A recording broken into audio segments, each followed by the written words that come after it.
that feature functionality out there.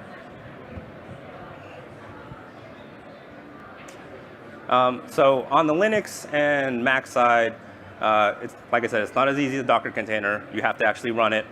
So on the Mac side, you basically, Mac or Linux, you just run pwsh, launches your shell, your PowerShell. And then from there, PowerShell Gallery is available, and there's a commandlet called install module. You just simply say install module, vmware.powercli, and I added PowerNSX because this was listed as an NSX category. And that'll install both modules for you. Once you have those modules downloaded, then you can just simply connect and do whatever you want. One of the cool things, though, if you really wanted to mess around with Docker and make your own Docker container, you can actually look at the example that VMware provides on how they built their Photon container. And it's actually pretty simple. So I actually made a Docker container file, a Docker file running Ubuntu, just because I was curious on see if I could do it. And yeah, you basically just put it together, and it's almost like literally putting together a shell script of download Ubuntu, here are the packages needed to run PowerShell, and run PowerShell, and it's done. And now you have your own personal customized Docker container.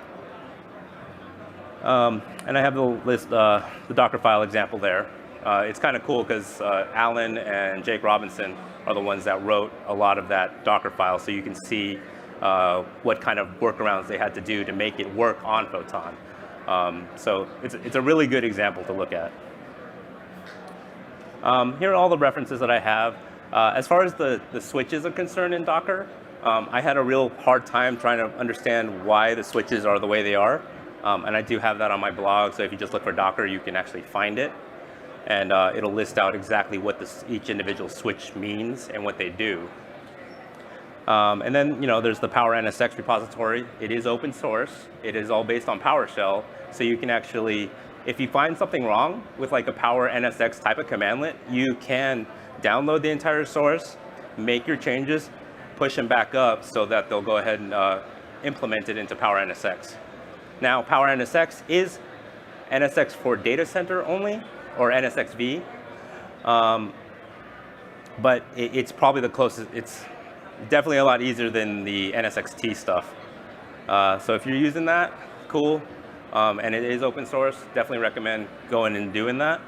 I actually pushed one myself because there was some SSL validation problems I was dealing with, and they're pretty active on it, so they're always looking at the pushes and comments and whatnot.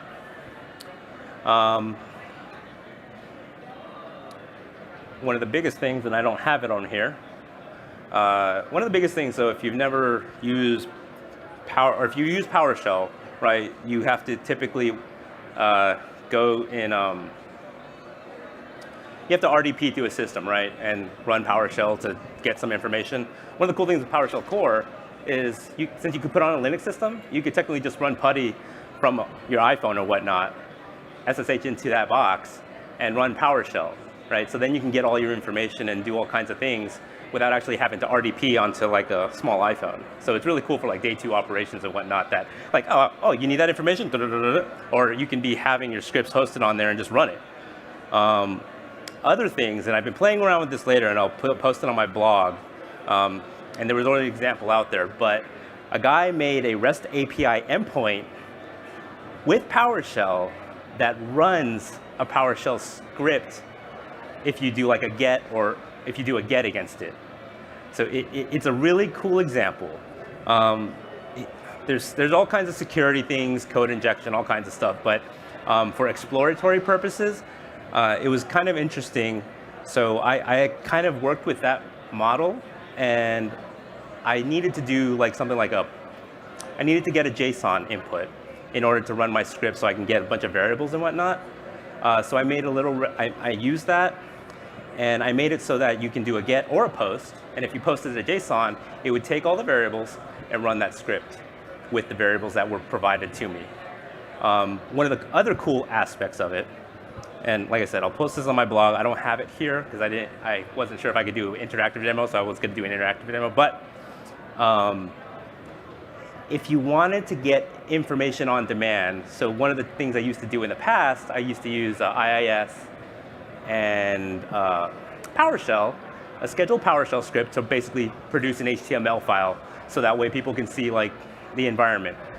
With this, it's kind of cool. I can just run that script to run basically the endpoint, and if you just went to the web, if you just went to that server URL, you could essentially, a get is essentially just, you're just calling a website.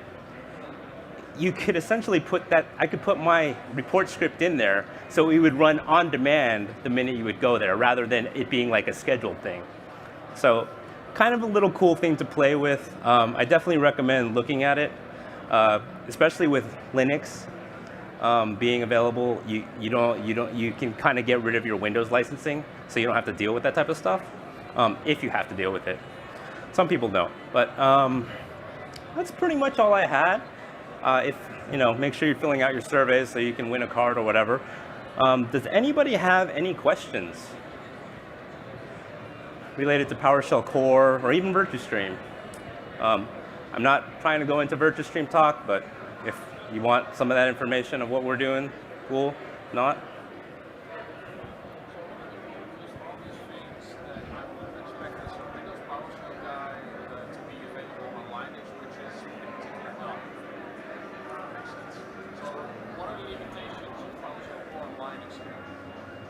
What are the limitations of PowerShell Core? Limitations, so some limitations I've noticed are specifically with certs.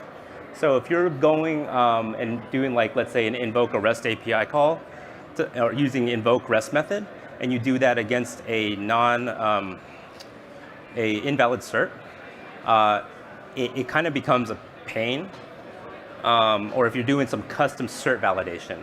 They do have a switch now that says basically avert that. But then there's also things like if you need like the DNS commandlets in Windows, those aren't available in Core. So various different things. However, a lot of the .NET Core, which PowerCLI Core is based on, you can get around a lot of things. It just becomes a little bit more advanced than a lot of people are used to. But there's workarounds. All right, they're telling me I have to wrap it up. So any other questions? All right, well, thank you for attending.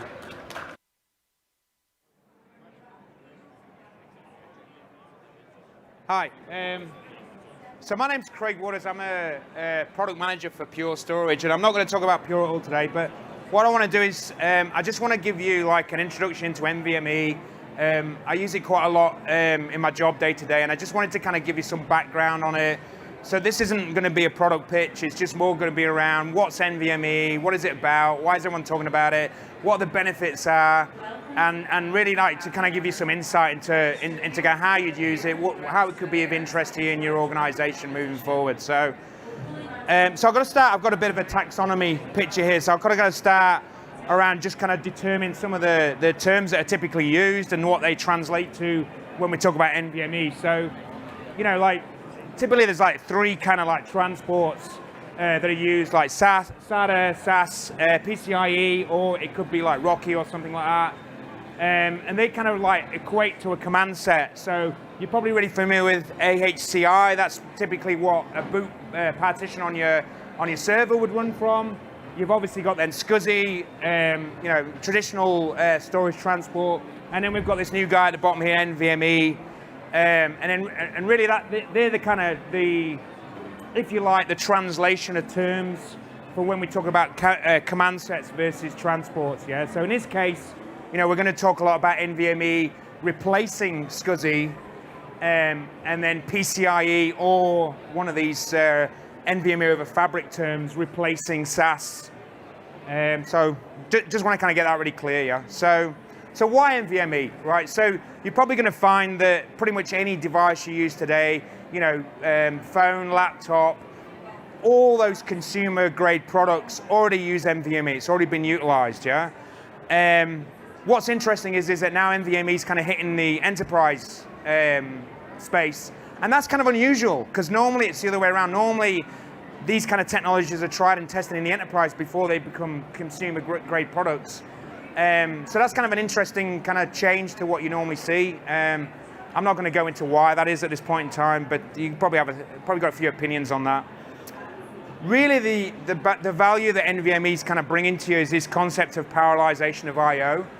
I've got some more slides to kind of talk about that a bit more, so I'm not going to kind of cover it too much, but that's kind of the real big difference with NVMe is that we're traditionally with these serial products, you've got a single channel that you're running I/O through. With NVMe, it's a parallelization of that I/O, and that kind of brings out a ton of kind of benefits, yeah. And really, the other piece really is around this idea of like, there's a bunch of new technologies that are being used right now that traditionally haven't been considered when the likes of SCSI and stuff came into play. So multi-core CPUs is a good example. High density SSDs. Flash is like, we can get some really high density now in Flash. How do we drive the performance out of something that's really dense? What the challenges are around that.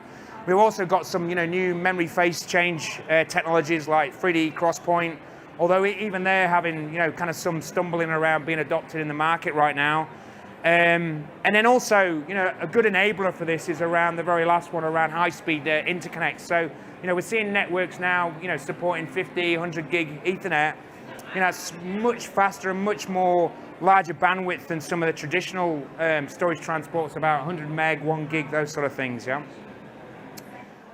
So NVMe, I think really kind of what's important to kind of consider with NVMe is that it's bridging this kind of price point. You've got this gap between your spinning Rust and DRAM, and we've seen SSDs kind of proliferate into this space, and really NVMe is an enabler for that. Because what's going to happen is that as SSDs get bigger, it's going to become just like spindles on spinning Rust. And what I mean by that is that as the capacities get larger, the actual performance of the drive is going to reduce, yeah? And you can see, I've got an example here of like, where we start off at really high IOPS at a small capacity. As the drive actually gets larger, then you can see that the IOPS actually reduce considerably. And that's really the problem with SSD in its current form, where it's been encapsulated in, and pretty much fooling the controller into thinking that it's accessing a spinning disk.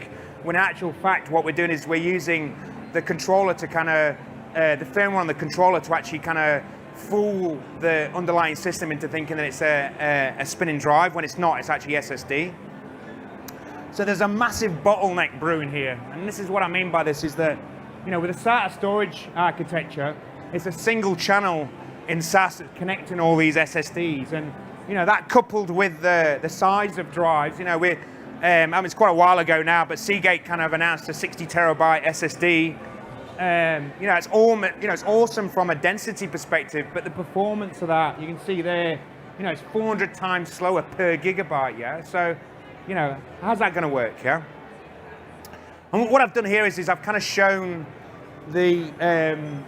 basically what the components that make up the flash translation layer from the device, the flash device itself, through to the controller. And you can see here over SCSI, there's a lot of translation that's going on here further down in the block layer. And this kind of equates to like, more than half times the amount of milliseconds for that I/O to be driven. Now, you look at that and you think, well, microseconds, what's like 2.8 versus 6? It doesn't seem much. But when you parallelize that over hundreds and thousands of I/O commands, all of a sudden that latency becomes super important. So what I wanted to do was kind of show the comparison between a traditional kind of storage architecture and then what NVMe kind of provides as an example. And you can see here, like the challenge with SATA is you have this single queue. There's one channel and one queue for all those SSDs to share. And that's kind of where you're going to see this bottleneck occurring. Whereas from an SSD, I'm going to just come straight over here. From an SSD perspective, you actually have a direct memory mapping from the core of a CPU all the way through to the SSD, the NAND flash chips that are on the SSD itself. So you've got that direct one-to-one mapping, and it basically means that you can parallelize I/O across all those SSDs at the same time, better utilizing the cores on your processors to actually drive I/O in your infrastructure. Yeah? So that's kind of an architecture for PCIe, which is direct attach storage. But what about, if I want to use remote, like if I want to use NVMe over Fabrics, for example? So really what NVMe over Fabrics kind of brings is that it really eliminates this kind of idea of the outside the box penalty. And what I mean by that is that with DAS, I'm bringing the CPU to the storage directly. And that means we can get ultra low latency when that I/O is being transmitted between, when a process is being completed on the CPU and then how that's being like flushed out to disk. Whereas with NVMe over Fabrics, we're actually adding like about 10 microseconds on top of that process. So even though we're going over a fabric, we're actually not changing the performance of that I/O at all yet. And the other kind of key consideration here as well is that when you're using technologies like RDMA, you're actually reducing the amount of CPU. So that CPU that you're using to drive your hypervisor and your virtual machines, it's dedicated to running those workloads. It's not actually being used to drive the I/O of your VMs onto the storage system as well. So there's a huge benefit that you can gain from that processing being offloaded into your, either your NIC or your HBA onto the storage system, as opposed to it being utilizing CPU that's running on your server itself, yeah? And then the third one there is just kind of showing, like a parallel architecture where you've got applications and servers using NVMe to drive the performance out of the storage and out of the flash modules that you're running on your storage system itself, yeah? So you're getting parallelization all the way through the stack. It's not just from from the host to the storage array, but it's also within the storage array to the flash drives themselves as well. So RDMA, Remote Direct Memory Access. What that means is that, what we kind of showed in the last slide is that the CPU on your hypervisor, on your operating system, is not being used to drive I/O performance. It's actually being taken out of the equation completely. And instead what's happening is that I/O is being driven directly from the end storage device. Now, NVMe over Fabrics comes in a couple of flavors right now. InfiniBand, we're not kind of seeing that much at this point in time. First off, it was kind of considered to be a good transport for, you're actually seeing stuff around TCP as well, which is kind of becoming quite interesting. But predominantly, there's kind of two main kind of contenders for NVMe over Fabrics. And so the first is Rocky, which is RDMA over Converged Ethernet. So that's using your standard Ethernet adapter. It's taking advantage of things like 10, 40, 50, 100 gig Ethernet. And then the second one is Fiber Channel over NVMe. So that's, again, it's taking advantage of new, performance technologies around Fiber Channel for 32 gig E, those sort of things as well. But they're kind of the two main ones. The interesting thing with Rocky is that a version 2 of Rocky was announced fairly recently, and that supports basically routing of NVMe traffic. So Rocky version 1 was just like a direct attached device, so you'd have your server connected to a top-of-rack switch, which would then in turn be connected to your storage array. Whereas with V2, you can actually route that traffic, so it can actually have multiple hops. So it's kind of layer 3 versus layer 2, that kind of thing. So I wanted to, just kind of show you what the packet of a NVMe kind of traffic looks like, and then also show you how you identify it, because it's actually quite familiar when you see NVMe being used. But I think it's quite interesting. They have the concept of a capsule, and you can see here, you've got local NVMe, which is like using you've got your NVMe transport, which is using a local bus through memory into a PCIe connection, and then you've kind of got your NVMe over Fabrics on the right there. So again, it's encapsulated, but it's kind of different in how it actually is presented versus Fiber Channel, versus InfiniBand, Rocky, and iWarps, another implementation as well. But like I said, with NVMe over Fabrics, typically it's Rocky that's been the predominant one for Ethernet, and then obviously Fiber Channel for Fiber Channel as well. But if anyone using iSCSI in the vSphere implementation at the moment? Okay, so everybody knows what an IQN is, yeah? Okay, so when NVMe is supported in vSphere, for example, you actually see it listed as an NQN. Okay, and it's kind of managed and configured exactly the same way as iSCSI. Just the difference is that it's got an N at the beginning instead of an I.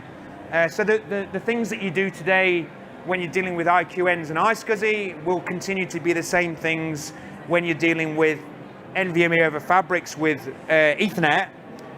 Similar to like if you were doing NVMe and it was fiber channel, you'd be dealing with WWNs and those sort of things. So those things don't change. And that's what's kind of really important with this, is that it's a change in protocol, but the transports are actually very similar still. There's no real change to how you do fiber channels, no real change how you do Ethernet. It's just it's just the drivers that are running on either your storage system or on the hypervisor that kind of determines and supports NVMe as a protocol, yeah? So the similar diagram as what I had before for PCIe. I just wanted to show it with NVMe over fabrics, and you can see again, similar constraints around SAS and SATA being like a single queue. In this instance, we've got multiple HPAs, but again, they're kind of accessing SSDs when a single queue, and then we have a single queue up into the for each of them into the actual CPUs. And then again, with NVMe over fabrics, we have that connectivity from the host into the network medium, be it fiber channel or Ethernet. But we have that parallelization again. That every single CPU core has a direct correlation to an NV RAM module within that SSD or within that whatever that storage device is that you're using. Yeah, it's a massive parallelization that you're getting from that interconnect. Yeah. What NVMe over fabrics does, because okay, so it's really cool to see all this, but it's kind of like, well, what's the point of this? What's the value of this? So what you see today is you see like traditional DAS architectures being used, particularly for scale-out applications. So if you're doing things like analytics, like Hadoop clusters, those sort of things, you'll typically find that this is the architecture that's used. But the challenge with this style of architecture is that you're having to scale compute and storage together. And you can see the example here is like with a DAS system, I've got many SSDs or many storage devices on a per node basis that I'm having to manage and maintain.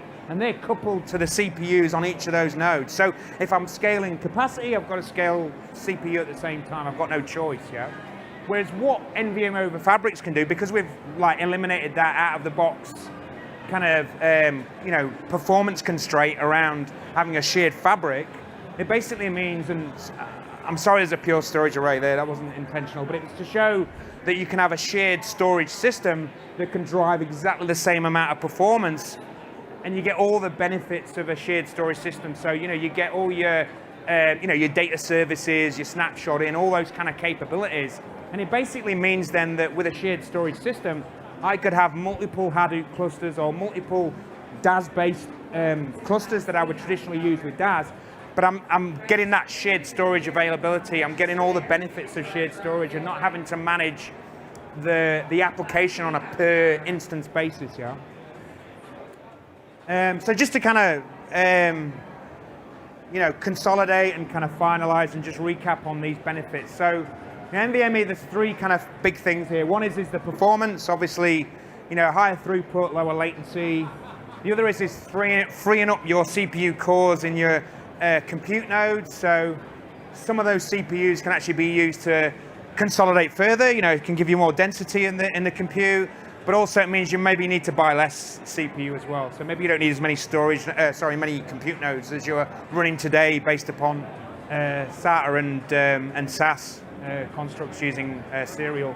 And then the last one, which this is inevitable. This is going to happen. Like SSDs are just going to get bigger. That's all that's going to happen. Yeah. So it's really important to adopt things like NVMe to kind of be able to provide that, so that you don't get a similar situation. So with SATA SSDs today, we're actually coming to this point where you're having to go and bundle, a bunch of SATA SSDs, similar to how you'd bundle a bunch of hard drives in spindles to get the spindle count to get the performance out. That's beginning to happen now with SATA SSDs as you kind of drive larger scale capacity. Yeah? Whereas with NVMe, you could have a really small subset of drives, like 5 or 10 drives, and you can provide the performance all you need. You don't have to have that spindle count similar to spinning Rust.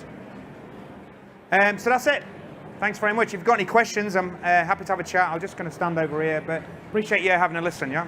And vBrownBag rocks, and I'm really happy to be presenting today. So thank you, yeah?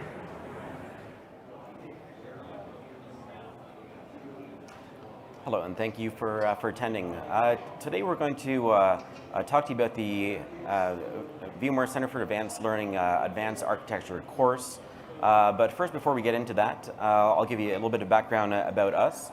My name is Damon Bear. I'm a Senior Solutions Architect for Scalar Decisions. I'm a vExpert for 4 years and a vExpert NSX for 2008. I'm based out of Canada, and I work for a company called Scalar Decisions. I'm also vMUG leader for Toronto. And So I'm Jonathan Copeland. I'm also a Senior Solution Architect. I work for Connection IT, and I'm based out of the San Antonio area. I've been a VMware vExpert for the last 7 years and a vExpert for NSX for the last 3 years. And so I cover a number of various areas, including all about the data center. great. So the first thing we can talk about is the Advanced Architecture course and what it is. It was created as an initiative by VMware to create a standard process and methodology that can be used by both VMware internal staff as well as partners, so that we have a consistent approach when dealing with customers, that we can translate business problems into actual solutions. Now, this consisted of a 2-week intensive course, and when I say intensive, I mean it was really intensive. It was 12-hour days where we would do a full day in class and sessions, and then after that we would do some work in the evenings as well over dinner. We did this over the course of 2 weeks. So just to give you an idea of the people that went down there, were senior architects from various partners around the world, as well as senior architects within VMware from all different business units. So we had people that came in from overseas, from Saudi Arabia, from Everywhere but Asia. APJ. Yeah, all over the place. So some of the things that we did over there is we did a deep dive into the entire portfolio of SDDC, EUC, PKS, everything you can imagine, everything that VMware does, we dove into it. And we had the product owners and the lead engineers from each one of these different business units that came and actually talked about it. And they talked about things that you don't normally see in marketing or regular education classes. So it was really great to get access to this top level tier of people. We also did some live fire training, and one thing that we did, which was really good, is we went through a process of mapping out business problems over to actual solutions that we can employ. And the method that this is the method that we use. First, defining the business problem, determining what that business problem is in terms of an IT problem, then figuring out what IT capability is needed to overcome these issues, then come with a business outcome.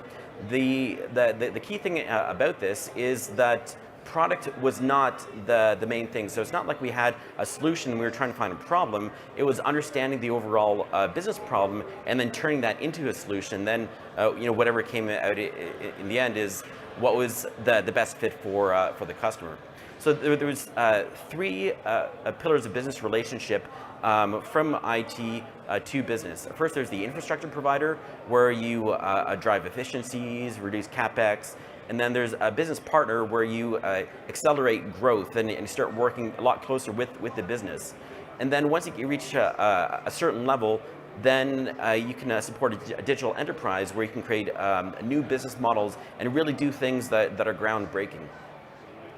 Now, some important things about this is that in order to reach the next level of business partnership, you need to ensure that certain dependencies are met. And I'll talk about these over here before I go to that. So, as you increase the capabilities of each one of these pillars, where there's an infrastructure provider, a business partner, digital enterprise, you need to meet a certain amount of prerequisites. So for instance, with the infrastructure provider, first you need to ensure that you have virtualized everything. Then you've created a private cloud environment. Once you hit that level, then you can provide infrastructure as a service. But if you haven't reached a certain level of maturity as an infrastructure provider, you cannot advance to that next level of business partner or to support digital enterprise. One of the big issues that the companies have is they have a great vision of what they want to do with their business, but they haven't gone through this dependency mapping process, so there's no way that they'd be able to achieve their vision. So through the advanced architecture course, it really helped us map out how to get from the business problem, mapping out the dependencies over to the actual business solution. And one of the interesting things when you're talking about this, because we weren't talking about product within this, it allowed us to really talk about those capabilities and maturity within each of those pieces of the business, and not focus upon how does this product deliver it, which allowed us to focus on what is the best of breed within each one of those and bring that in. So if you were missing a specific area, you could go deeper into that and mature that and then move on, because each of our businesses need to move to a certain digital economy. We know that no matter if we're a manufacturing business or anything, but we had to get to a certain level to be able to deliver that. And so this helps us map that out. And one of the great things about mapping this out when you're working with clients is that it allows you to build a long-term roadmap, so that you can say that in order to achieve these capabilities, these are the things that you need to do within your organization. These are the technologies that you need to be comfortable with, and have the support infrastructure for that. And on the bottom there, you notice that it's actually got several things that are underpinnings. So there's some foundational levels that go all the way across that you must have. So you must be able to support your end users with the consumer side of things, whether they're internal users or external users, but you also have to make sure that all of that has security baked in. And so we've seen that within the VMworld conference this week, how they're saying security is intrinsic. This was actually well before that. We've been talking about that. Even without a solution or without a product there, this is focused on security at the base. So taking this back over to our internal companies and working with customers, some of the things that the customers are saying once we take this approach are that they've never looked at IT this way before, or they can't believe that we've actually come up with a strategy and solution without leading first with a product. So it's really changed the way that we've approached our dealings with customers, and the way that customers are able to achieve their solution goals. So Jonathan, maybe you can talk about... Yeah, so recently, just less than a month ago, I actually went to a customer. We've delivered this a couple of times now, who sat with a customer for about 4 hours, no charge for the customer, because it's a VMware program that we're doing. We go in, we ask for two things. We ask for two groups. The IT group, some IT managers, with some of their teams. We develop a list of what their IT problems are, and a list about their IT outcomes or projects that they want to do. We then rank those. It's very interesting. You think about, well, we've already got a ranking, but maybe there's not really a true consensus within your team. So we do a blind voting method within our organization to do this, allowing each team member to vote without their influence of others and without influence of their manager, which is very important, because sometimes we form opinions based upon what others do too. And so by doing this, we actually re-rank that and show what the top of mind thought is. After that, we've had this situation where we go in and we bring the C-level executives in, and they list us and give us a list of their business outcomes and business objectives for the organization as a whole. We rank those and break those down into two things. Is this project or outcome a revenue generating project, or is it a cost avoidance project? Those are the two R's that you want to focus on, because almost everything can be broken down to one of those two.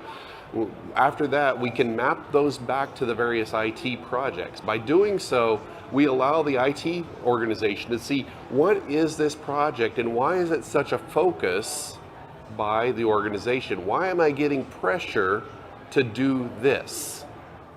It may seem logical to many of us, but many in IT don't understand how that maps up to the business. And then when we do that, we show them that this project is generating revenue, this one may be doing cost avoidance, and then we do another vote round. What are the most important based upon cost avoidance or revenue generation? And if we think cost avoidance might be the most important, realistically it's not. If you talk to a business individual, revenue generation is the key to survival in any business. And so we focus and help re-rank those IT projects that we did at the very beginning back to which ones primarily support revenue generation, and then later down in the line we put down the cost avoidance ones. After that, we follow up with a follow-up round and re-rank them based upon what might have to come first. Because we know there are certain things that have to be done in order to do follow-on projects.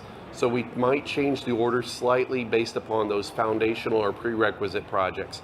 What this does is it provides a roadmap to your internal IT organization and to your business organization, saying these are the things we're going to do, a timeline we're going to do them in, and how they're going to support the organization. And it fosters communication between both sides, because sometimes, realistically, neither one communicates their goals very well. Yeah, one of the main reasons why projects or initiatives fail is because you don't have alignment between IT and the various business units, as well as overall management. If you have alignment between them, then there's a good chance that you're going to have the funding, the buy-in, and the success of the project. However, if you have one area that wants to do revenue generation, the other one that wants to do cost avoidance, then you're going to have a battle, and you're going to have a failed initiative. Yeah, and one of the things that really came out of the Cal AAC course was involved with this was refocusing on when we deliver projects and project presentations as IT and as architects, not to focus so much on the features or the items that we're doing, but to really focus upon how the business value is being delivered within that. It's a change of mindset for all of us as IT folks. We have to think business first, IT second, because feeds, speeds, features, widgets are cool, but really we're getting paid because of the other. Yeah. Now, this is just a brief intro to the AAC, but if you want to follow up a little bit more in depth, there's actually another session that's going to be happening tomorrow with TJ Vatsa at 10:45 a.m. So I strongly encourage you to go over there. He was one of the main he's a principal consulting architect for VMware. So TJ and Mitesh Panacholi are two of the two that led the discussion within this. And this is really how VMware is doing this themselves within their own organization. Yeah. So questions, comments, thoughts? Is this something new to everybody? Should it be something we are all involved in?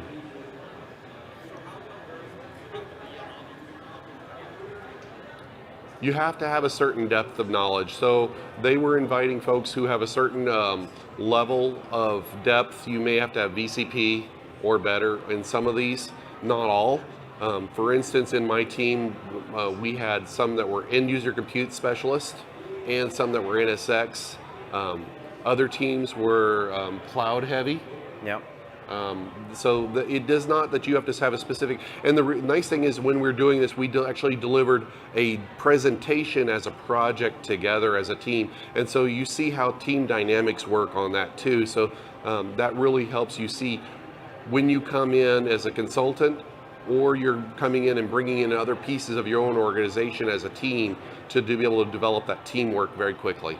Yeah, and another thing about the presentation that we did for the executives down there, because we had a number of VMware execs that actually came in to watch our presentations, which was a little bit nerve-wracking, but it was also exciting as well.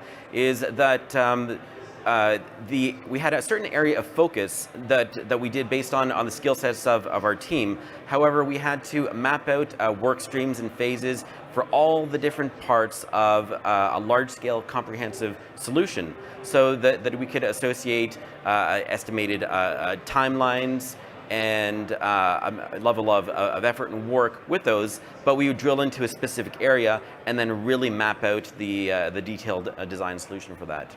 Yeah, and it was interesting talking with the teams after.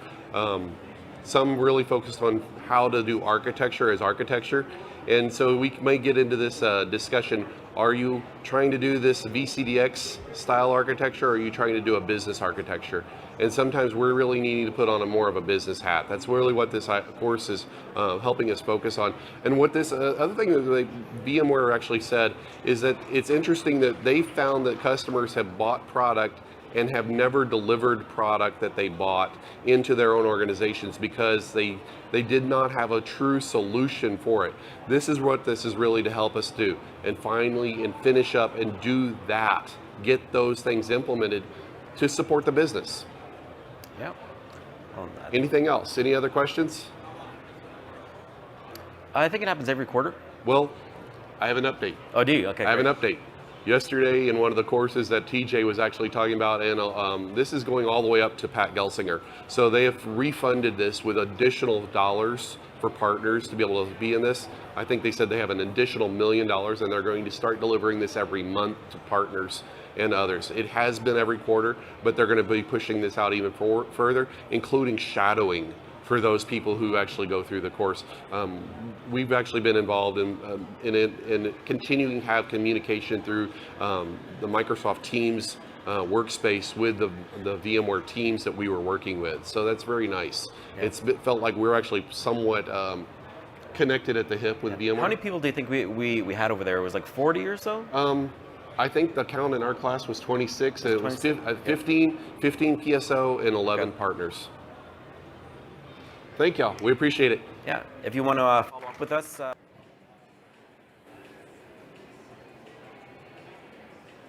Hello and good afternoon to everyone. How many of you, this is your first VMworld? Yeah? Are you enjoying it? Yeah, it's not my first, but I'm still enjoying it. How many in the audience are at your fifth VMworld? Anybody? Outstanding. Thank you for continuing to come. It's a pretty good time, right? Everybody's having a good time, right?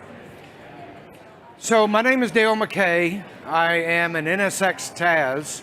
If you are unfamiliar with the TAS program, please see me afterwards. I'll be glad to explain it to you. This is definitely not a presentation about the TAS program. It's a presentation about BGP best practices with NSX. How many people in the audience have deployed NSX? Okay, great. How many of you operate NSX with BGP? Okay.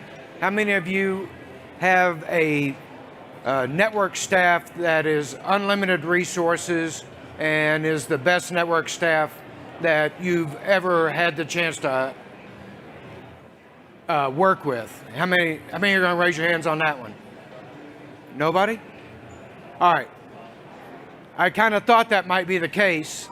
This BGP little lecture is specifically aimed at those organizations that don't have triple CCIEs working for them, that maybe need a little bit of distilling in terms of what are the BGP best practices.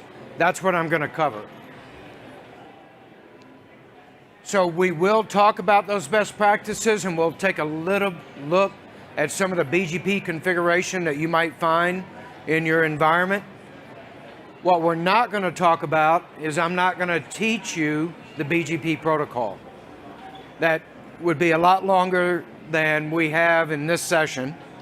We're also not going to talk in depth about a leaf and spine architecture. How many of you implemented leaf and spine when you implemented NSX? All right, I'm going to ask you a few questions about that in just a minute, but we're not going to go in depth into the leaf and spine, nor will we talk about multi-protocol BGP. We also won't talk about BGP with IPv6. So those are the things we're not going to talk about. Having said that, let's talk a little bit about this particular presentation. What I did was I looked at the VVD 4.2 documents. And I know if you keep track of VVD, you may say, well, 4.3 is out. Okay, guilty. I haven't updated this presentation since 4.3 came out. But what I did was I looked at 4.2 and I tried to distill down what it was that somebody would need to know about BGP out of that document.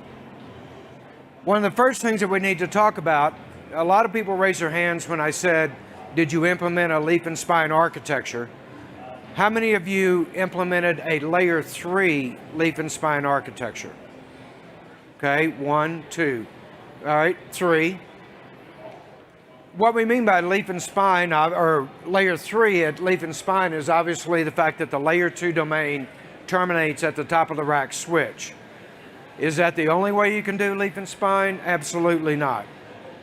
But for the purpose of this presentation, that's going to be our focus, is going to be on a layer 3 leaf and spine architecture. We're also going to make sure that we talk about dynamic routing protocols. Obviously, we're here to talk about BGP, but you also know that OSPF could be used. That might be possible.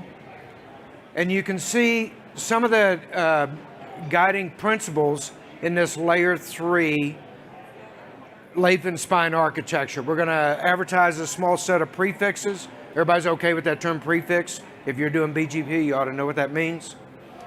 We're going to have equal cost paths to the other racks. The switch is going to provide the default gateway or be the termination point for our layer 2 domain at the top of the rack switch. We'll probably have some 802.1q trunks. And like I said, for the rest of this particular session, we're going to assume that this is a layer 3 topology. Everybody okay with this so far? I didn't lose anybody yet? Any questions? Everybody's good? All right.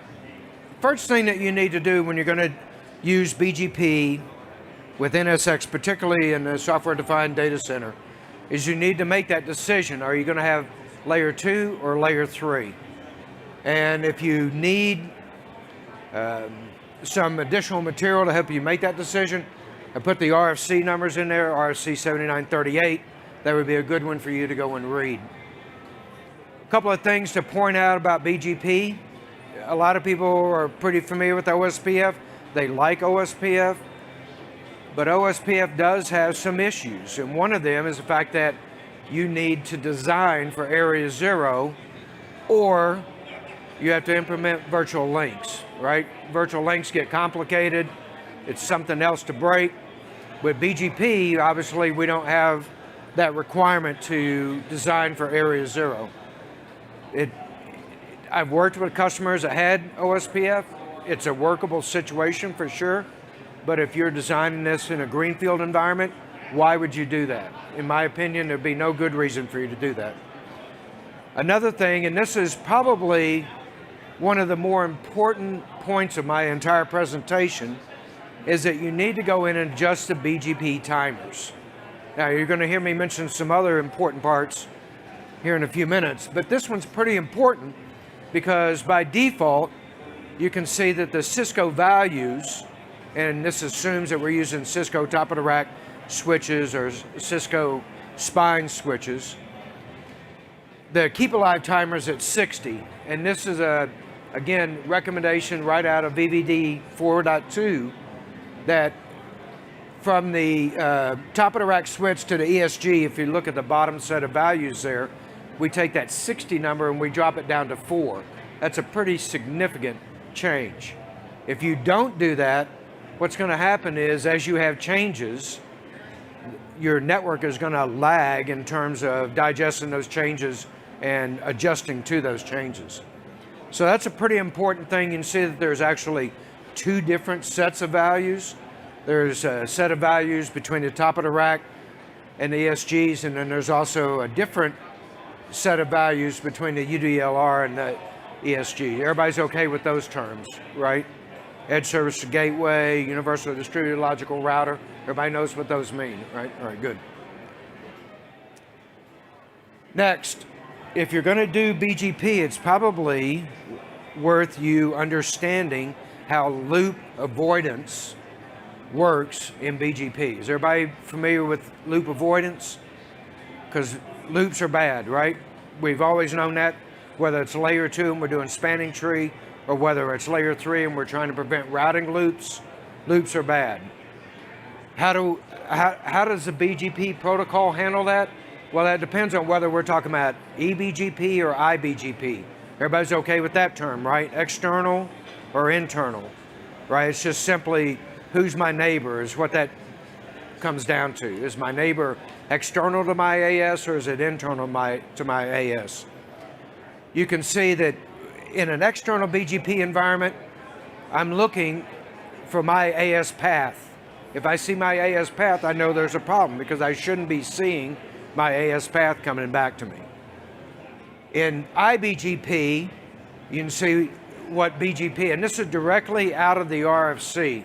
You know, this is not me sitting there typing it, this is directly out of the RFC. In iBGP, we're not going to redistribute routing information contained in that update message to other internal peers. If you worked with BGP, you know this is one of the early things that you learn about dealing with EGP is loop avoidance.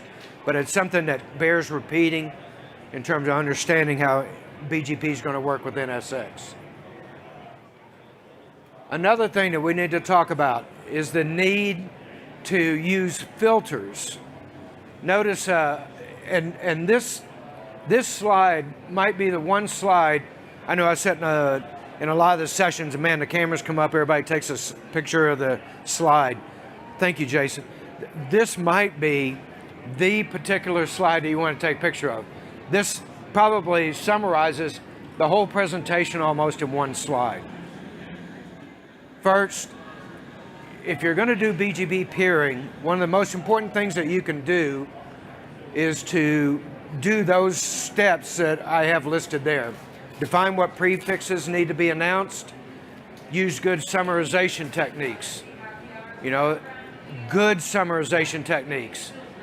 Some of the people in the audience have heard me give a subnet lecture. If you're having a problem with summarization, I'll be glad to give you that subnet lecture on the side, teach you how to subnet visually. You'll never need a subnet calculator again. It's a little math trick. Where does that calculate in? That calculates into being able to summarize. If you can't summarize, you're going to have a problem. So make sure you do good summarization techniques. And lastly, you want to define filters at every eBGP peer. That's going to be important. If you don't filter, you can see, I talked about it can have some disastrous consequences. Why? Because you're going to get routes that you don't need into the routing table, and some of the routes are going to probably not direct traffic where you want it to go. Again, this is one of the more important slides of the presentation. Do not distribute BGP prefixes into an iBGP. Don't do it. I mean, think about what we're trying to do here. We're not trying to tell the VMs or the host that are inside of that iBGP, we're not trying to tell them all about the outside. We don't need to announce to them every route that's in BGP. We simply need to tell them where do they need to go to get out of that environment. All right, so if you have that mindset, that'll serve you well. Also, don't distribute iGBP routes into BGP. Again, same thing. I don't need to advertise to the world what my internal addresses are. I don't even need to advertise much beyond my next neighbor what those addresses are. And lastly, don't use an iBGP. Everybody's okay with IGP, right? Everybody knows what I'm talking about? Interior Gateway Protocol. Don't use an IGP to carry eBGP prefixes. In other words, don't do route redistribution. It's pretty simple. Let's take a look at some of the filters that you might need to apply. Those of you that did NSX, you raised your hand and said you were doing it, and you said you were doing it BGP. Did you apply route filters? They look like this at the Cisco level. So when you, I'm not going to walk you through every line, but when you look at this filter, we're essentially allowing one single prefix out, which is exactly what we want to do. We don't need to allow a bunch of prefixes out, we just need to allow that one. Next, coming in, this is a filter that's going to filter out all the prefixes except those that I want to come into my environment. You can see what those are. the 225.50.0.0 on the 16, the 61, 237, 64, 0 on the 18, and then the 81, 250, 128, 0 on the 17. Everything else gets denied. That's the type of filtering, coherent, understandable filtering that needs to be done to make BGP be efficient in your environment. If you're not doing filters today, when you leave here, go home and put filters in, please. It's going to make things a lot simpler and it's going to work a lot better. How can you verify some of this? Well, in this particular case, I'm logged into ESG. Those of you that work with BGP, whether it's virtual or physical, know what to look for, right? You're going to look for BGP state of established. All right, that's the word that you want to see there, is established. If I'm in the UDLR, again, what is it that I'm looking for? That word established. I think most of us came from a physical networking background. I know I did.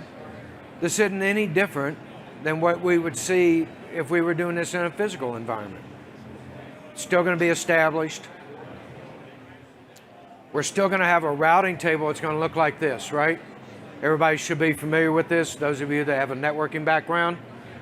The 20 is the admin distance for a BGP derived route. And you can see also by the B in that first column that it tells me that that route was derived from BGP. I wish I had a gift to give away. Anybody tell me what that C route means down there? Connected, absolutely. And it has an admin distance of 0, which is what we would expect to see. Notice that we're doing this, in this particular case, we're doing this from the UDLR, but you can also do it from the ESG. Last, let's take a look at what this overall picture now should look like. And this is right out of the VVD documentation. Remember, the VVD documentation is a two-site premise for that documentation. And you can see that we have our cores and we have our top of the racks. You know, if we look at the top of the rack switches, it says eBGP to the core. So that should tell you something. You can see, I don't know if the pointer will work. No, you can see right here that this has an AS number, and what's not written is you had a different AS number. How do I know if that's going to be a different AS number? Because we're doing eBGP. Definition of eBGP is 2 different AS numbers. We're also doing eBGP, sorry, to the ESGs. So again, what's that tell you?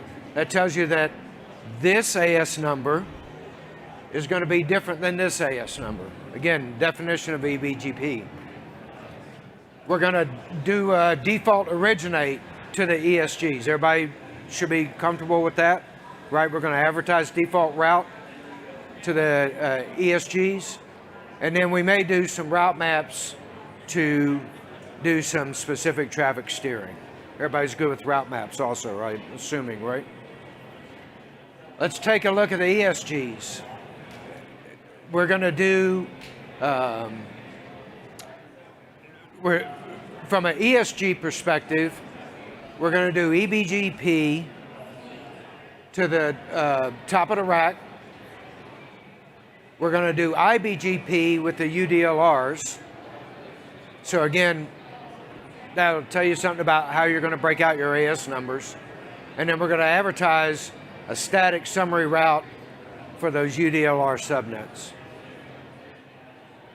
We can also redistribute the connected routes.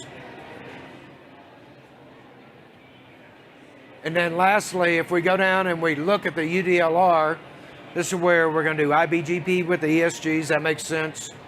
We're going to put a higher weight depending upon which site we want to favor. And then we're going to redistribute the connected routes and also deny the UDLR subnets between those 2 sites, right?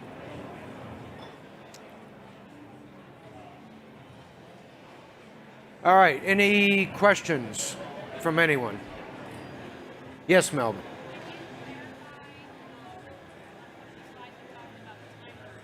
Yes.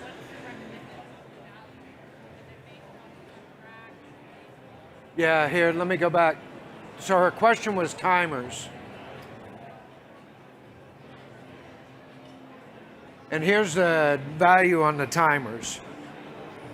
All right. What?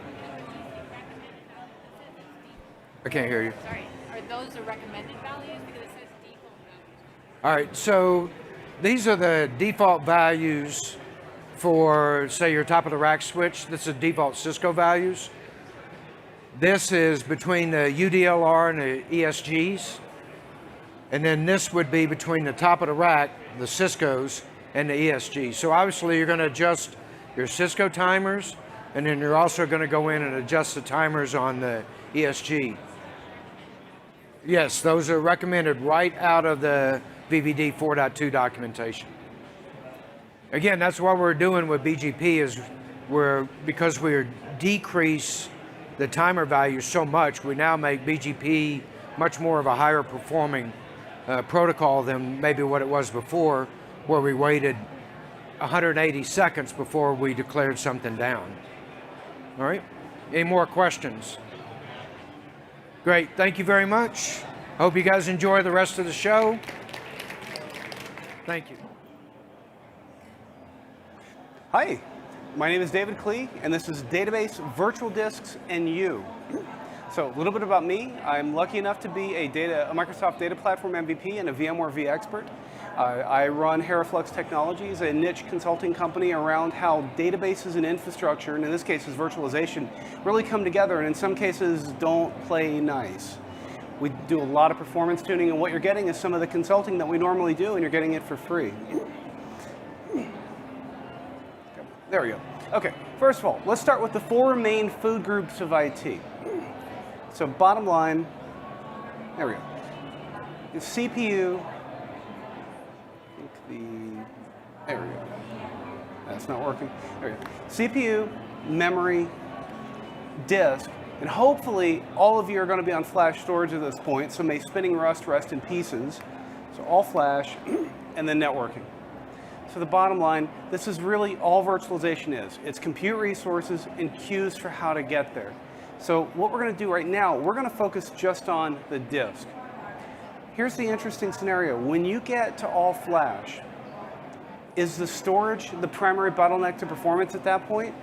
Maybe, maybe not. It all depends on how you're using it. But what we need to do is we need to go figure this out. Have you ever had a scenario where a DBA comes to you and says, the databases are running slow, it's always storage, and at the end of the day, they're showing you metrics that are just plain off from what you're seeing at the storage? This is real stuff. The problem is, you're both right. There's a lot of stuff in between the storage layer and the database layer. And what we need to do is really map out each one of these layers, because if any one of them are misconfigured or having challenges, it's a bottleneck. And from that point back, it's just going to stack up. And the symptom of this is high latency. So let's take a normal database stack. So database file, no big deal. We've got the database query engine itself. That actually goes and figures out where the thing is at on storage. The storage engine goes and retrieves it. We have to go through the operating system in order to do this. And in the operating system, we've got disk controllers. And in this case, SCSI controllers. Now, let's say you followed best practices and you want to use a paravirtual SCSI controller and we keep it off the C drive. There's your standard database practices. This is Microsoft SQL Server for an example. Operating system, data, logs, temp. Pretty standard stuff. So you follow best practices, and those are all daisy-chained off of the PV SCSI controller, and you still get anomalous performance results. The SAN is showing one thing, the database layer is showing 10, 20, 100 times higher. Why? Why are they so different? Well, you throw in a hypervisor in there, and it gets even more interesting. So what do? Bottom line, we got to start monitoring this stuff. We got to start monitoring the placement of these things as well, because there's individual queues associated with all of these different options. So if I've got a database, a normal DBA practice is to start spreading out the workload. Multiple files. The files are organized into file groups. Maybe I'll have transaction logs in there. This is normal stuff from a database admin perspective in order to gain flexibility, ease of recovery, performance, things like that. Okay, well, at most, you've got 4 paravirtual SCSI controllers that you can use. In this case, I got 5 disks. What's going where? and why. Uh-oh, we got transaction logs hanging out. If you start to go scale these things out, where do you put it? And now it all depends on the workload. I can't give you where this thing should go. But now, are things really heavily active on one drive at night and transaction logs are really busy during the day? Or are they really evenly balanced and we just need to pick one and start to gauge and monitor? So it's up to you. Monitor, understand your workload, understand what it's doing as far as just a good operational baseline, and you can start to balance and put competing workloads separated, put similar workloads or stuff that won't conflict with each other, put those together and scale them out that way. So now, what do we do when we see really interesting symptoms of all of this performance challenges? So let's take that diagram, let's kind of zoom in a little bit now at the hypervisor layer. This is what you have access to right now through ESX Top. So inside the VMware ESXi storage engine, you've got the virtual machine itself. VMware calls it a world. If you look at the disk metrics, you can find the G average or guest average. Our warnings for warnings and critical for Microsoft SQL Server and really anything OLTP workloads, 25 milliseconds on read, 10% or 10 milliseconds on write. If you can stay under those, chances are that the database workload is not really significantly storage bottlenecked and that performance is going to continue on as normal. At the virtual disk layer itself, you do have the VMware kernel that this thing has to traverse. If you find kernel time greater than 1 millisecond, something's not right, and you need to go drill into this. And then VMware has the perspective. It can actually see the storage at the other end of the connection. It doesn't know what's in between there, but it can actually manage this, and that's D average. If you turn around and take a look, this is latency at the device driver itself. With this, if that isn't even close to what the guest average is at, you may have a bottleneck somewhere inside the VMware storage engine itself. A lot of times, though, these particular things will actually be fairly similar. The VMware kernel time will be very low. And then the D average here will actually line up very similar to what the storage layer at the SAN, from their measurements, their point of view, is actually going to show you. You've also got the ability to track command aborts per second. If that's greater than really 0, well, something's not right. And we may have a faulty path, we may have something really wonky under the hood, and you need to go deal with that. Now, those are the symptoms. Now, what about the root causes of this thing? Guest disk queue length. Inside the ESXi storage stack, you've got the WQ length, or the world queue length. That's basically the virtual machine and all its dependencies. You've got the adapter queue length. You've got the device, basically per data store queue length. All of these different areas you can go track inside ESX Top and start to see if you've got bottlenecks inside these different layers. And then you've got any, so HBAs, network adapters, things like that. You can go track that from the switching layer. And then the storage itself, you do also have the storage queue length, which that's basically how VMware sees the storage. But again, you can take this and go to the perspective of the SAN and put the numbers side by side. If they don't line up, something's not right in the middle, and you can see what's in the middle there. It's basically your interconnects. It gets more and more straightforward the deeper you dive into this. If you want the specific metrics to go monitor for this stuff, at the virtual machine layer, it's the operating system disk queue. You've got the virtual adapter QDev. Inside the ESXi layer, storage VM kernel queues, and a big one, DSNRO, or disk sched num rec outstanding. Say that 3 times fast, right? At the HBA, you've got the per path QDev. You've also got the adapter QDev. And inside the fabric and networking, whatever you've got there, link speed, full duplex, half duplex, subnetting, all the overhead that goes involved there when latencies back and forth. And then the storage itself, you have the LUN queue depth on the storage, the latency at the disk pool once it gets out of the controller. You got the array service processors. Are they overloaded? How are those things doing? You got HBA target queues. There's just so many stacks and so many layers in here, but it's not as bad as it seems. There are some pretty common areas that we can actually go tailor and tune. So one, how many of you know about changing the pair virtual controller queue depth? So a few. By default, the LSI logic queue depth inside Windows has a queue depth of 32 and you can't change it. It's there for compatibility's sake, not necessarily performance. If you turn around and look at the pair virtual controller, you have a default queue depth of 64, so double the queue depth. But with a registry setting, which is right here, you can actually turn around and override that and bump this all the way up to 254. Do I recommend going all the way up that high? No. Do I recommend changing this until you go test? No. you need to test this and validate that in your environment, your storage layer and your interconnects and everything in between are actually able to accommodate these differences. Most of the time, if you're on flash or flash hybrid storage, I find a pretty good sweet spot at a queue depth of 128 here. But again, test this. Do not just blindly apply these changes because it may backfire on you. There's a KB article that shows you how to do this in both Linux and Windows. And what you're going to find is that in the event that you go change a lot of this stuff, it might not do better because there's one here that not many people know about, DSNRO. So let's say I've got 3 virtual machines. Now, you're following best practices. I got the C drive on the LSI controller, 32 queue depth. I'm using the Pair Virtual SCSI controller, queue depth of 64. Maybe I've overridden it, maybe I haven't. No big deal. Okay, so I don't want 1,000 data stores out there, so I'm going to turn around and put 3 of these on one data store. No problem, pretty normal, right? Well,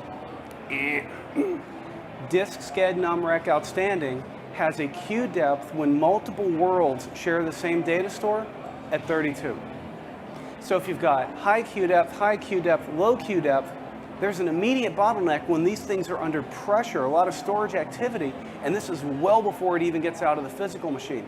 So this is why you look at VMware, storage latency is low. You look in guest, say Windows Perfmon, storage latency is high. This is one really strong contributor to this. The good thing is you can go override this. You can override it all the way up to 256. Consult your storage vendor, because what you may find is that they actually may recommend in their best practices guide that you go change this stuff. In fact, there are a number of vendors here I know for a fact that they do. I don't want to name any names. Now, when you do this, you better have a really good baseline of what this stuff is doing, because as soon as you change that, everything around it is going to reflect the change. So the VMware kernel latencies, the ingest latencies, and even the actual load on the SAN, those may go up. The other latencies may go down, because now you're able to have a bigger pipe to get to the storage, and you can do more with it. So baseline before, make the change, test, see how the system responds afterwards. Because if there's a queue further down the stack that may be a bottleneck now, you might actually see it with latencies that rise here as a symptom inside VMware. Keep it in mind, it does add up. This is why it matters. These are real numbers. And I'm not exaggerating when I say I had a customer that was fighting this kind of latency difference. They're fighting it for about 9 months. What we found was that, I mean, it was fascinating. The database layer was seeing over 50,000 long I/O alerts every night. And inside SQL Server, a long I/O alert is an I/O command that takes over 15 seconds to complete. 50,000 of these a night. The storage admin, everything's fine, go away. And the numbers that they were looking at were honestly really good. And I get brought in by the database team to basically be a punching bag, intermediary for this stuff. And what we found was that both were right. But in the very first meeting, they had been arguing this for so long, the storage person was so mad that they brought in somebody else to spot check his work, picked up a chair and threw it at the DBA. And if you've ever picked up one of those Herman Miller Aerons, they're actually pretty heavy. This guy was pretty good. What we found, DSNRO, HBA queue depth, switch queue depth. We went and cleaned them up, and the ingest latency dropped to match exactly what the storage latency showed. Here's the problem. They were both right. It all depended on the point of view. Storage consumption can bury you. And if you have ingest bottlenecks, it can trickle downhill and it can cause you a really bad day. Not only that, but I'm not going to say the DBAs are golden with this stuff. Database administrators, developers, they can miss a lot of this stuff. For example, right here, this was essentially bad code. In this case, yeah, it was. So we're just going to blame the developer because we all kind of like doing that, right? So blame them when you have evidence. In this case, it was kind of interesting. The DBA missed the fact that the developer scheduled a job to run every second instead of every hour.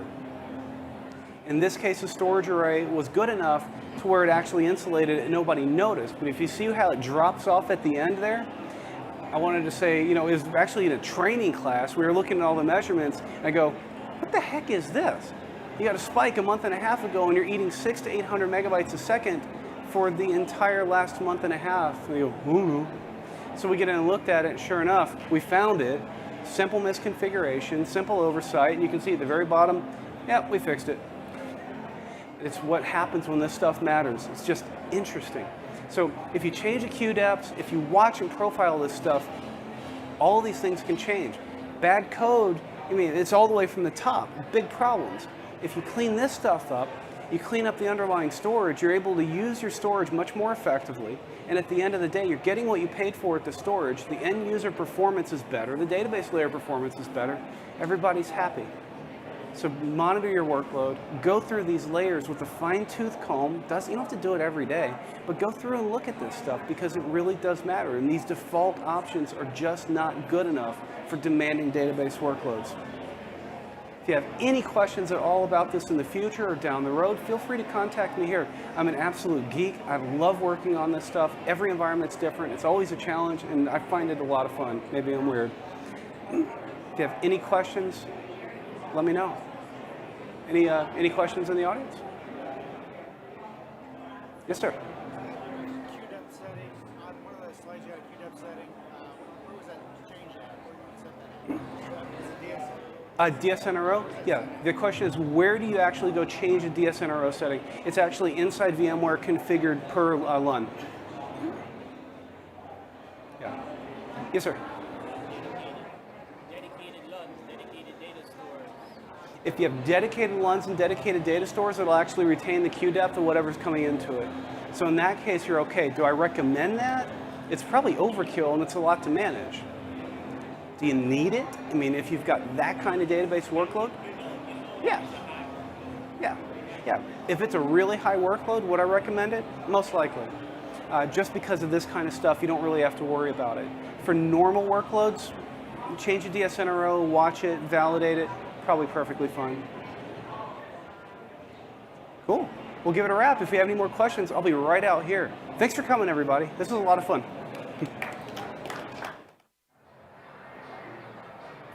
Hello, everyone. Good afternoon. Thank you for everyone for attending this session. My name is David Santos. I'm a systems engineer in Brazil. I take care of network and security in Brazil.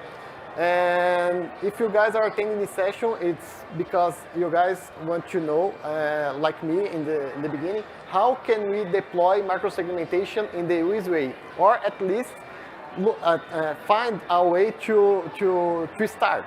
So, the idea of this session is, how can we begin from this side and arrive in the other side? Like, how can we change our architecture from a centralized file for a distributed file?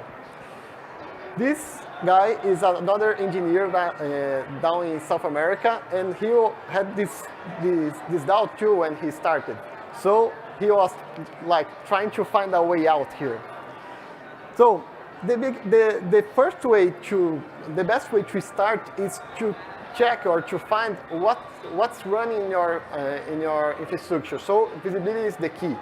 You need to discover what applications do you have, what infrastructures do you have, what virtual machines do you have in your environment. A crucial tool to begin this journey is called VRNI. For this one that don't know what's VRNI, it stands for vRealized Networking Site. And this tool is critical for us to make these changes, or to deploy microsegmentation. In this session, we will explore VRNI and also how can you use it as a best practice to deploy our firewall rules. Okay, sorry. This tool is like a visibility tool and troubleshoot tool, and it also helps us to planning our microsegmentation. We can deploy this tool as a non-intrusive tool, and it will collect flows and information of our environment. It will do analysis of the traffic, and here we can find like what's the east-west traffic, the north-south traffic, also the traffic that's switched, which traffic is routed. It will also help us to map the applications. It will discover the virtual machines, the interconnection between them, and also the ports that are used to make this communication. After this analysis, it will help us suggesting the firewall rules that you need to deploy a zero trust architecture in our environment. It will suggest the firewall rules that you need, and it will also make analysis to check which rules are masked, or you will check the rules that you have that have overlapped with the other rules. The building block of these rules is what we call security group. A security group is something that helps you to create the firewall, your security policy. A security group can, you can include almost anything in a security group. A security group can contain VMs based on their names, on the operational system, and the port groups that they are connected, or something that's really cool called security tag. A security tag is a metadata, and you can attach that security tag to any virtual machine. The idea is to abstract the IP address. Instead of using something like 10.1.1.11 and 20.2.2.12, you'll have like security group web and security group app. The idea of a security group is to have like a dynamically include VMs into that. So here you have like a security group web that will have any virtual machine that has the web security tag. And you also exclude anything dynamically. Like here you have a security group dev that has every VM that has the tag dev. And if that VM loses his tag, that security group will be updated to remove the information from that VM. It will also remove any information of that VM if it is excluded. So the rules that belongs to that security group will not be applied to that VM anymore. So, taking a look with a security group, where should I start? In VRNI, we have something pretty cool called VRNI application. Here you can build your application, and your application will have tiers. And for the purpose of this demo, for this session, each tier will be a security group. So you have here the web tier. It will be like you become our 3-tier security group, as our security group tier web. And you have our application tier that will become the 3-tier app security group. And you have the 3-tier database that will become the security group, the database security group. We will also make the interconnection between those security groups and applications. We have the connection from the external network using HTTPS for the 3-tier web. We will also have the communication between web and app using TCP port 9000. And MySQL communication between app and database. We will also have catch-all rule.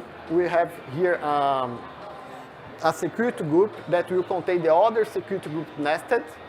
And here we will configure out the full rule for that application. Allow or deny anything that doesn't match the other rules. For best practice, I always start that rule with allow and log. So anything that doesn't match the follow rules, I can look at the logs and then make the necessary changes for my application. Now I'm gonna make a quick demo here, looking how can we do that. As it is a video, it will work. For those, yes. For those that doesn't know VRNI, that's what the dashboard looks like. This is the plant security dashboard. Here on the left, we have something called entities, and here we can look what we have and also look at the applications. At this time, you don't have any application created, and we are going to create the first one. We call our application 3-tier, and we will also configure the tiers that will be inside that application. We start with web, and here we configure the membership criteria of that tier. We can select here a VM based in their name, or an IP address, or a VXLAN, or security group, and a lot of things here. For this demo, I will do something like custom VM search, and I will create like a regular expression to match a membership criteria that I want for this application. I will start with the port that application uses, that's HTTP port 80.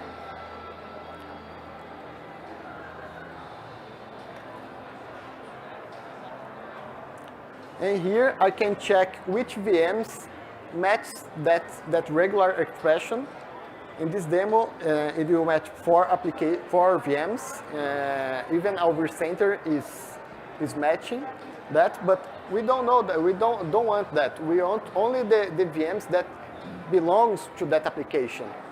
So we are going to refine that rule a little bit more using the VMs that has port 80 active and also are connected to LS Web, our logical switch that is serving network to that VMs, to that application. Here I created a Boolean rule, and I will check what is matching. Now I can see that I have a web tier that has communication from external network and also communicates with something else inside my data center. That's my app tier. It will communicate with the app01 VM at port 9000. Now I will add another tier to my application using that information that I just discovered. I'll create now another regular expression using incoming port 9000 and VXLAN LS app. We'll check now that we have the app01 VM here.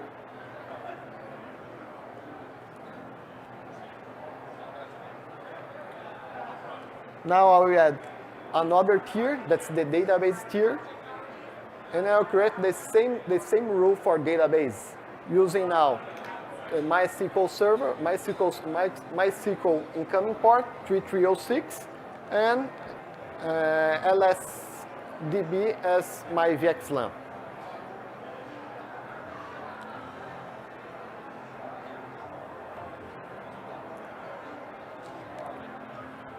After that, I can analyze the flows and check here my application. So you have the full communication of that application.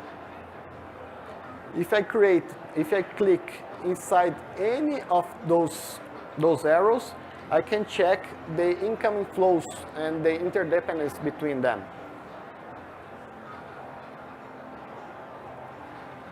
And here I have the recommended firewall rules for each one of those tiers.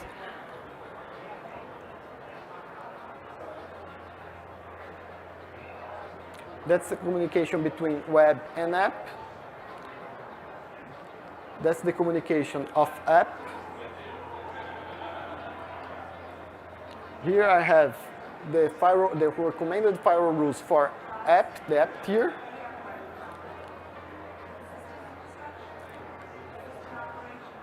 And lastly, we have the firewall rules recommended for the DB tier.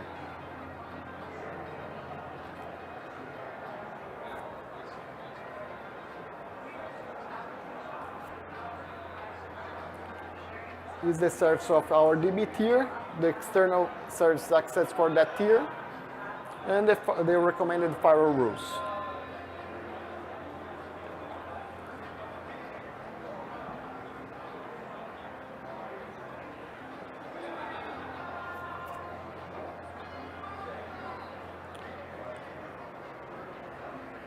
After create that application, we will now begin to deploy the firewall rules.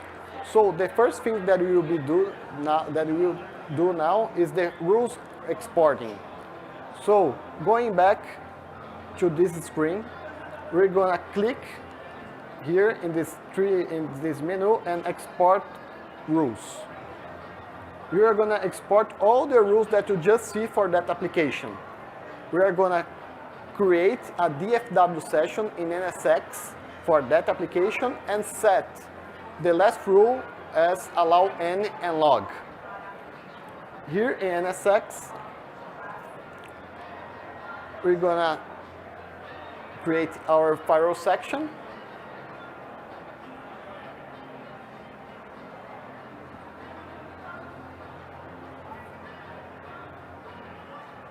Create a rule for that session. And configure the allow log. This log you can check later in log insight to see what will happen. We're going to apply that default rule only to the logical suites that you have our VMs of that application.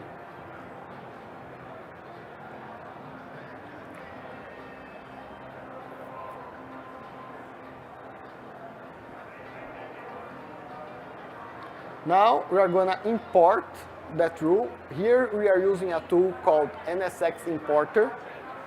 So this tool is a PSO tool that you have, but you guys, if you want, you guys can have this tool too. It will import that exported the firewall rules into NSX automatically. It will import the firewall rules, the security group, the security tags, and as is an XML file, we can also make changes to that if you want. Here you have our firewall rules.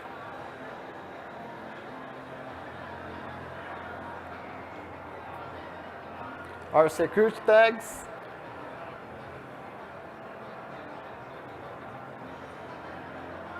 This tool is is a JavaScript based tool. So here we are gonna run this tool, selecting the NSX manager IP address, the section, username and password, and it will deploy all that rules into NSX. The only thing that the tool doesn't do is the mapping between the security group and the VM. All the rest is imported into NSX. We also can remove security groups and firewall rules from that folder that you just saw to select what will be imported into NSX. Now we're going to make the VM to security group mapping.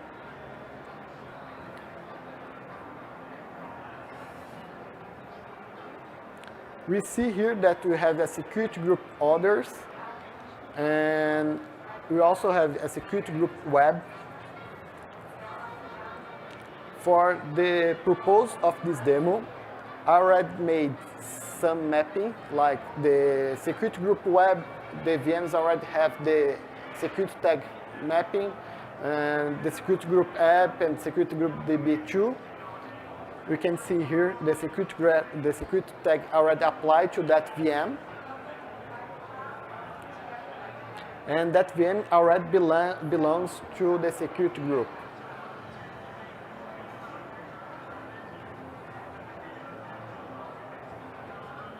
The same thing for DB and app.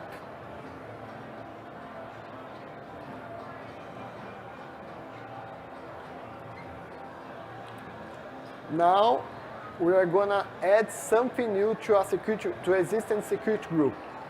We are gonna make changes in the security group others web and DC virtual. In the external internet, we are gonna add our local network as membership of the security group, because it's where I'm doing tests in this application.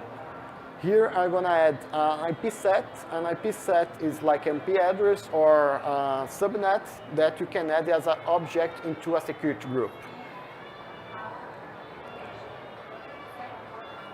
We will also add a VM to DC virtual. In this case, is a DNS. my DNS VM. I will add to that security group.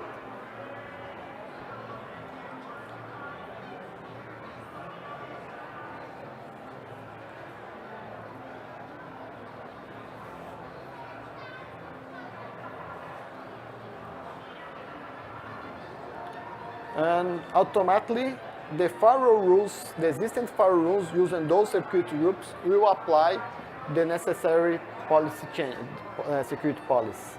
You can see here the VMs in each security group. And in the last part now, we are gonna monitor what is happening and make the last adjustments.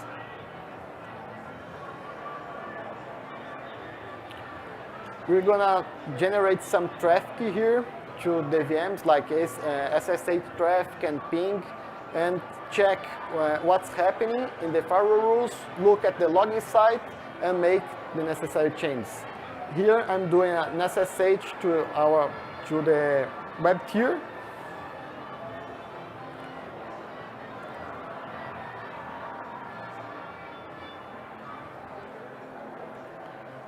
I generate two connections here.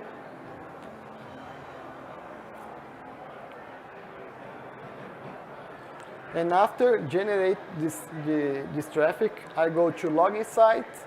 I will log into login site. By the way, everyone that has NSX can use login site for NSX and for vSphere.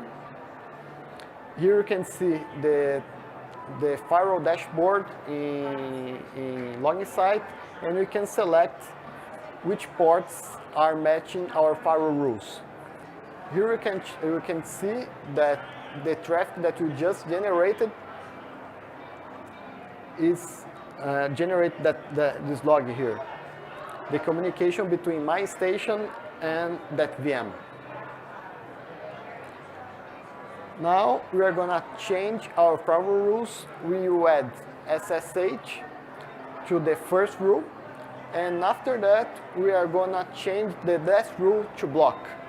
So now we have the full application running microsegmentation.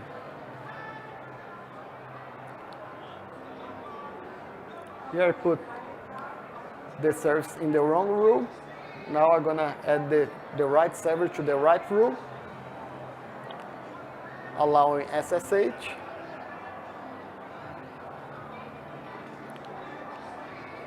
And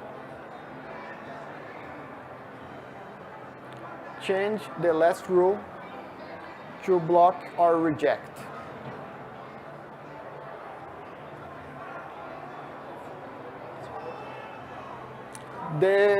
We have two defaults here. We have default for the session, and we have default for the whole NSX.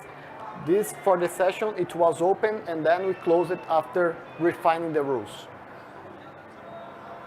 Now we're gonna make some tests using ping, and you can check that the ping is not allowed.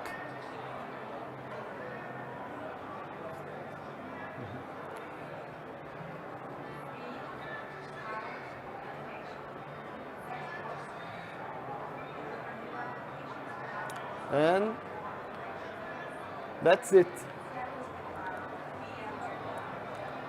We just made this whole application and change the last rule here to block the unwanted traffic.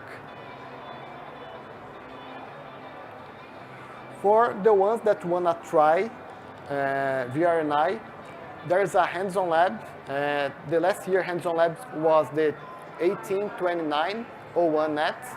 This year probably will be 1929 something. And it's also possible to download that at VMWorld.com.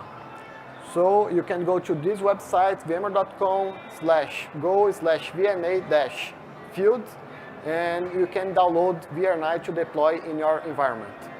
The only thing that is needed to work is VDS, only the distributed switch. You don't need NSX to run VRNI. You can deploy VRNI before NSX during the NSX installation and use VRNI to verify your rules after an NSX installation too. Questions? No? So? Good. No, they were in 3 different subnets, but it could be in the same layer. No problem. You can microsegmentation. You can do microsegmentation in layer 2. It will also be possible. More questions? No? Okay. Thank you, guys.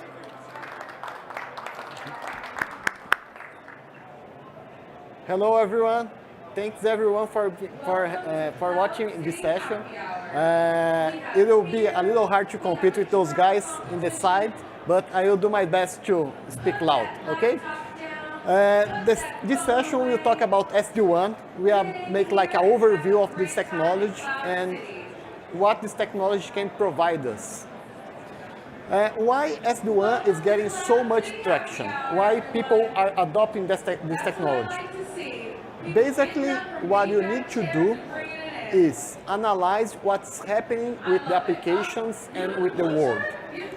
So if you take a look in like an enterprise company, like a retail company, they need to increase their revenue. The way that they need to increase their revenue is open new stores, open new shops. It's hard to listen, right? Ariel, can you? We're finishing off this day. We're grabbing beers. Oh, I see. Oh. Yes. Oh, you're getting that. You don't get the... Yes. Yes. That's what we give them a round of applause, everyone. Right? Is it better? Is it better now? A little bit louder? Okay, can you guys hear me now? Oh, amazing. So, let's take a look in the market today, in the enterprise market, and check why SD-WAN is so important. So, any company that has remote offices or remote locations have challenged to open like new stores or new offices and this kind of thing. If you take a look in retail, they need to increase their revenue, open new shops, and open like new stores. Every time that they open new shops, they need connectivity, firewall, MPLS links, infrastructure to open that shop. And the time to market to open that sometimes doesn't go along with their needs. So they need to find something that's quicker, that's faster to open that shop. Another challenge that the companies are facing is the application migrating to the cloud. In the beginning, we had like on-prem applications, and you had like a private link to connect the remote location to the application hosted in the local data center. So with like Office 365 and cloud and everything going out the data center, we need to change the way this application is consumed. And now we cannot have like an MPLS link there. And we need to provide quality and assure the application will be available no matter what link is being used. In this case, a broadband. So you need to provide security and quality in a public link instead of provide like a quality link that was small, like an MPLS link, but it had like quality. This is one of another challenge that the companies are facing. And the third challenge the company can face is like the maintenance and day 2 operations. So it's very costly to have someone qualified to like solve a problem or solve an issue in a remote location. So every time that they have a problem, they need to send someone there, like to fix their router, to fix their firewall, to fix a WAN optimization, and this kind of stuff. Take a look of all these challenges. We are gonna see how NSX SD-WAN that came from a company called VeloCloud that was acquired by VMware last year can help us, okay? So the main benefit of of this technology is to use any transport as a one connection. You can use an MPLS that was used before, you can use an internet, a 4G, a 3G, and you can use all of them together. You also can guarantee real-time performance on the critical applications. It's optimized to cloud service and SaaS applications, so you can provide quality and security to the access to an application hosted in the cloud and not more in the local data center. And it also reduces the TCO. It will reduce the TCO by reducing the CapEx, the OpEx, and deploying the necessary infrastructure quicker. Here we're going to see a quick video showing how to deploy a remote location. I did this last night. I built a lab in my laptop and I create a remote location very easily. Basically, we deploy what we call a VeloCloud Edge.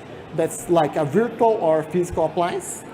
We select the type of the appliance. We send an activation link, and anyone in the other side just open his email or her email, click in this link here that's showing, and that's up. That location is already deployed. It will download all the configuration from the orchestrator, that's the management control, and now we already have a one connectivity between the data center and the remote location. Here we can see that this edge is located here in Las Vegas, and after a few minutes is already ready to go.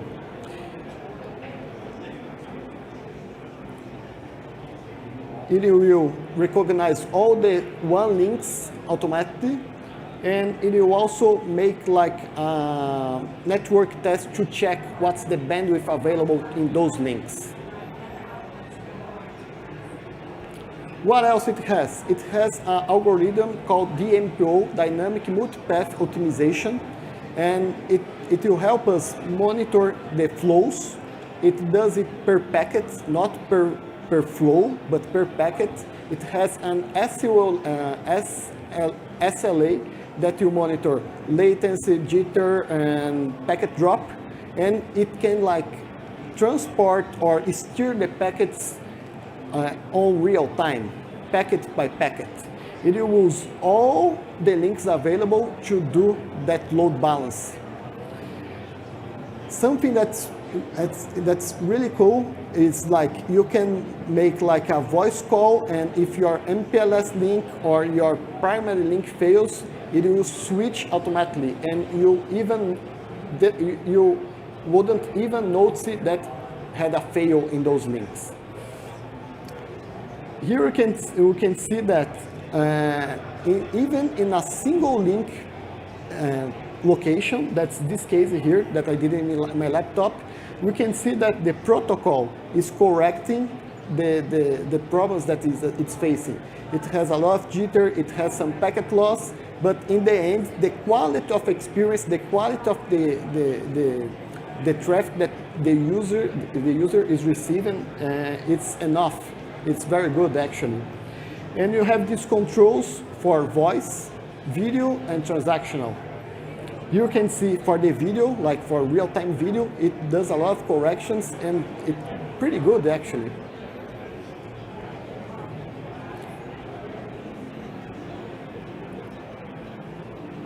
And for transactional, it's TCP. It will correct, but you cannot see all the benefits like if it was a real-time video and voice. It will also look for the applications. It gives you the application that are using the bandwidth, the source, the destinations, and everything that's passing through that edge. Here you can see a QoS that it uses, and we can see how much traffic is being used for each priority row. This algorithm, DMPO, I will show a short video here showing how the user will see this technology working. So we have here in the right, no, in your right, location with VeloCloud, and in your left, a location without VeloCloud. Both locations have two links, one MPLS link and one internet link, and we will inject, we'll do a test where we will drop 2% of those packets in both locations.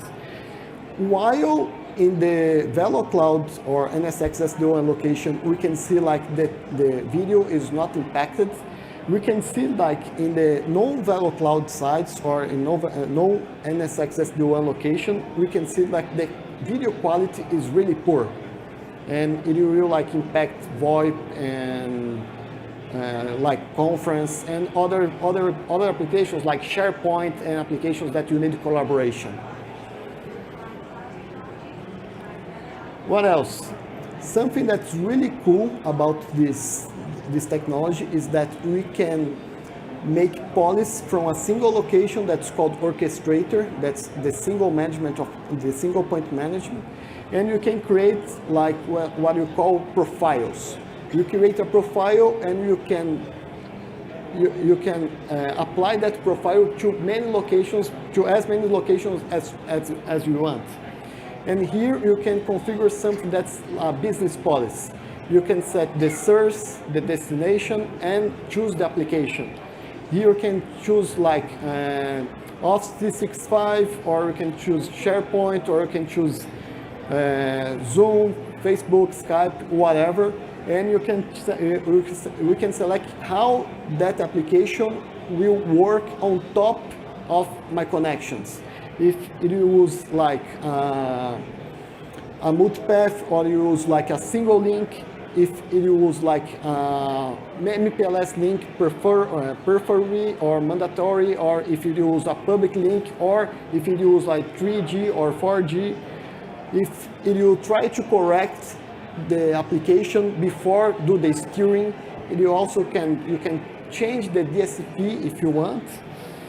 And something that's really cool too is that the solution also comes with a firewall.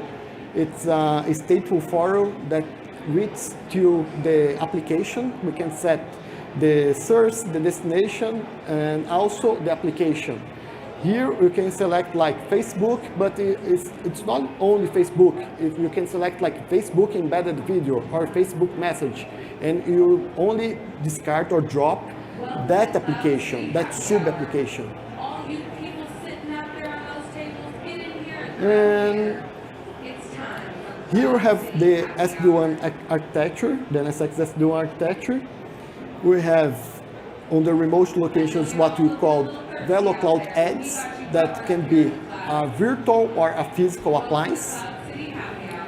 We have in the data center other VeloCloud edges, but we can have a cluster here to provide HA. We can also have a VeloCloud edge in a VPC and an Amazon VPC, or we can use something that's called VeloCloud Gateway. That's appliance. That's a VeloCloud appliance that you can use like with your you can use to make the WAN connections between the locations automatically. That VeloCloud gateway can be used to also connect to a non-VeloCloud site. So if you have a location that only has a firewall and you want to make an IPsec VPN between that location and a location that has a VeloCloud, this VeloCloud gateway will do this translation. And to manage everything, we have a VeloCloud orchestrator that can be hosted in the cloud, or we have some customers that has a VeloCloud orchestrator on their infrastructure too. To end this presentation, it's possible to make a try using hands-on labs. It's a brand new hands-on labs that we have. It's the 1940. If anyone is interested to try it on. And if someone wants to learn more about the technology and to discuss more, we have I know the engineers that are based here in West 2, and you can talk, and I can give you their contacts too. Okay? Any questions? I have 1 minute.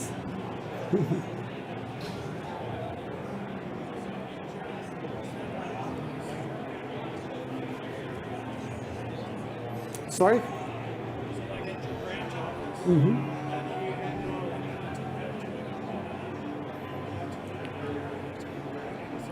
By business policy. The question was how we can do like a content filter and select what goes to internet and what goes like to data center by business policy.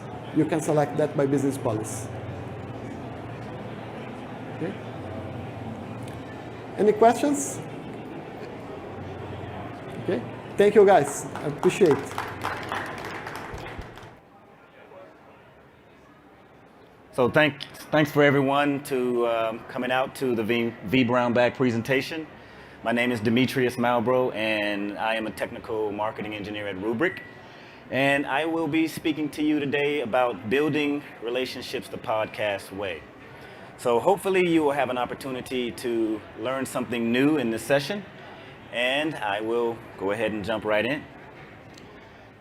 So one of the things and one of the issues that we have being in technology is that there's so many ways and so many things that we can actually think about, and so many things that we can actually do.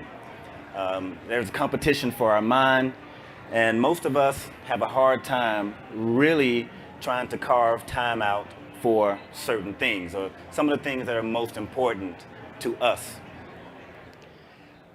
One of the things right now is in the news. There's so many issues and problems. You have cybersecurity, cyber war. You hear about ransomware.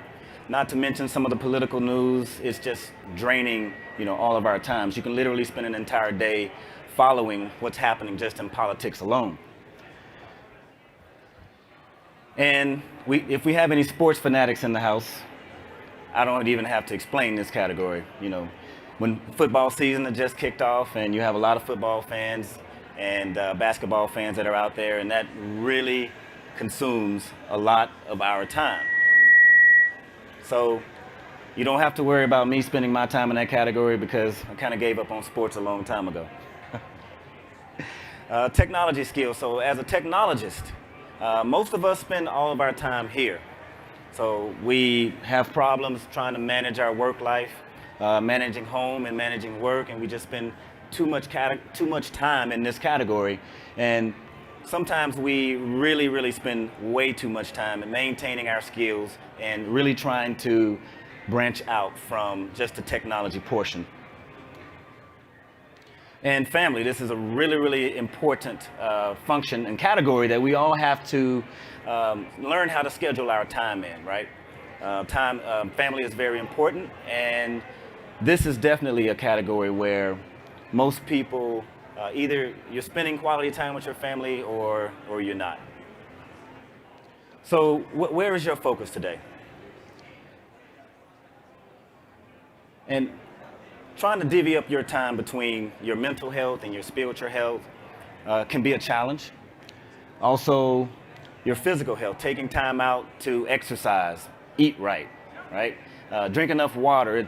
It's a lot of things that you have to remember that you need to do on a day-to-day basis. And they also say that you need at least 6 to 8 hours of rest. Me, myself, probably average 4, 5, or 6 hours, but that is a really important category that you need to make sure you pay attention to. And career, once again, some of us spend way too much time in this bucket. There shouldn't be too many 10, 11, 12-hour work days, but sometimes it happens. But every day for 1 month, that could be a little unhealthy. And these three, trying to focus on learning new skills, because there's things like IoT and big data and artificial intelligence. There's just so many things that are out there, right? But one thing that I really would like to talk to you today about is networking and branding yourself. It's a part of building a relationship. And I'm going to share a story with you as well. But at the moment, the shift happened for me once I started really building relationships and thinking about utilizing podcasting as that platform for me to reach out and expand my brand. So I got out of college in 1999 and I was a backup support engineer for IBM. I spent quite a bit of time here. I thought I did really well landing a job working for IBM, but after a year, I really started to understand taking phone calls and dealing with technical issues was not something that I wanted to do, for the rest of my life. So Monster.com had just popped on the scene. I don't know, we don't have any young people. So you were on Monster too, I see. Okay, cool. So I went out on Monster.com, I created a profile, and I started getting all of these recruiters pinging me, hey, you want to come work for $50 an hour? I'm like, sure, yeah, let's do that, right? So I became a consultant. I left IBM and I started traveling around doing backup implementation at multiple customers. And I did that for quite some time. So about 10, 11, up to 14, 15 years, I felt like I was getting static, right? I felt like I had hit the glass ceiling. I wasn't really moving anywhere. I was still in backup and recovery. I wanted to maybe go into management, but things were really changing really, really fast. And so I decided that I would start a podcast. And I didn't know anything about podcasting, and so I used Google to just go out, how do you start a podcast? And it was pretty simple. So one of the most important things is that when you're launching a podcast, you really have to strategize, what you name your podcast, what's going to be your topic, things like that. So I'll go through all of the steps that I used in order to get you from step A all the way to the last step, it's just Z. So before that, the podcast that I started, which is called Data Protection Gumbo, I started building some very fantastic relationships, right? I was meeting CIOs and VPs of sales and just of marketing. So I really started branching out and inviting individuals onto my show to talk about themselves. So the format that I like to use is an interview format where I bring individuals on the show and I ask them specific questions that are related to data protection. And they seem to really love, coming on the show, and they spend all of their time talking about themselves or their products.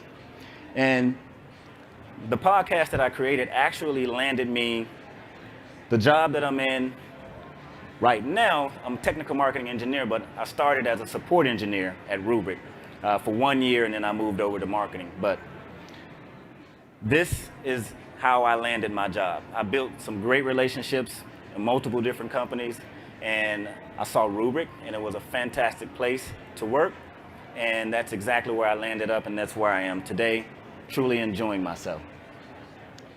So how are you building your relationships, right? And I'm sure some of you have had ideas of how to do this. And today we use social media to go out to, you may use Twitter, you may use LinkedIn.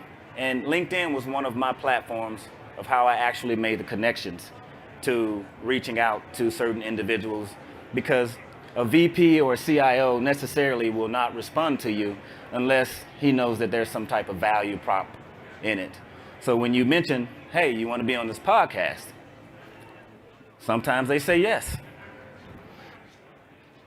Another way to build relationships is attending events, kind of like a VMWorld or any other type of conference. That's one way to build relationships, and also the old-fashioned way is like mentoring or one-on-one relationships. You see that less and less today because we're living in a digital world, and most people just really go on social media and utilize those platforms. But they're great platforms to use, but you still have to have that human touch involved. Some of you may be blogging, right? Or creating your own website. That's also a great tool that you can do in order to build relationships. And some of you may like to record YouTube videos. That's also another fantastic way to do it.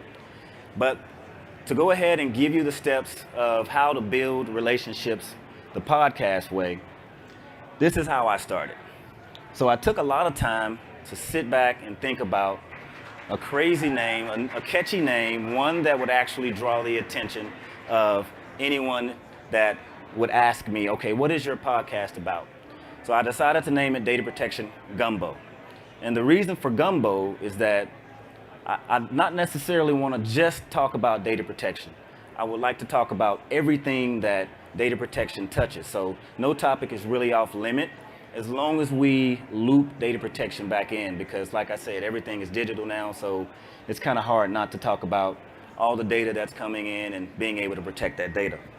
So some of this may be obvious, but you need a topic, whether you're going to do audio or video or both, and what type of format. Like I mentioned earlier, my format is the interview format. So I bring individuals on and I ask them a set of questions, and I let them talk about their product or themselves. The second thing that you need, of course, is equipment, right? That's the microphone that I started out with. You can get a microphone. That microphone was about $50, which was really cheap. It still does exactly what I need it to do. So I have yet to upgrade my microphone, but there are, you can go up to the thousands of dollars if you would like. So microphone is very important, just making sure you have a quality microphone. That one gets the job done. It's called a Blue Snowball. You can find it on Amazon probably for 60 or 70 bucks now. I think it's gone up over the years. And you also need a recording software. And the recording software that I use is called Cubase. And it's very complicated to use because I have a brother that is a music producer, very small-time music producer. And he uses Cubase, so he convinced me to use Cubase as well. So there's definitely like Audacity out there. Audacity is very simple. I think it's a free software that you can use as well. So that's another one. And step 3, recording and editing your podcast. These are the 3 tools that I use. Software that's called Pamela.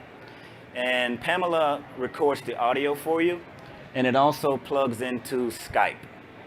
So primarily, because I talk to individuals all over the country, from Australia, I even had one in Africa, several in Europe, and the easiest way, free of charge, is of course Skype.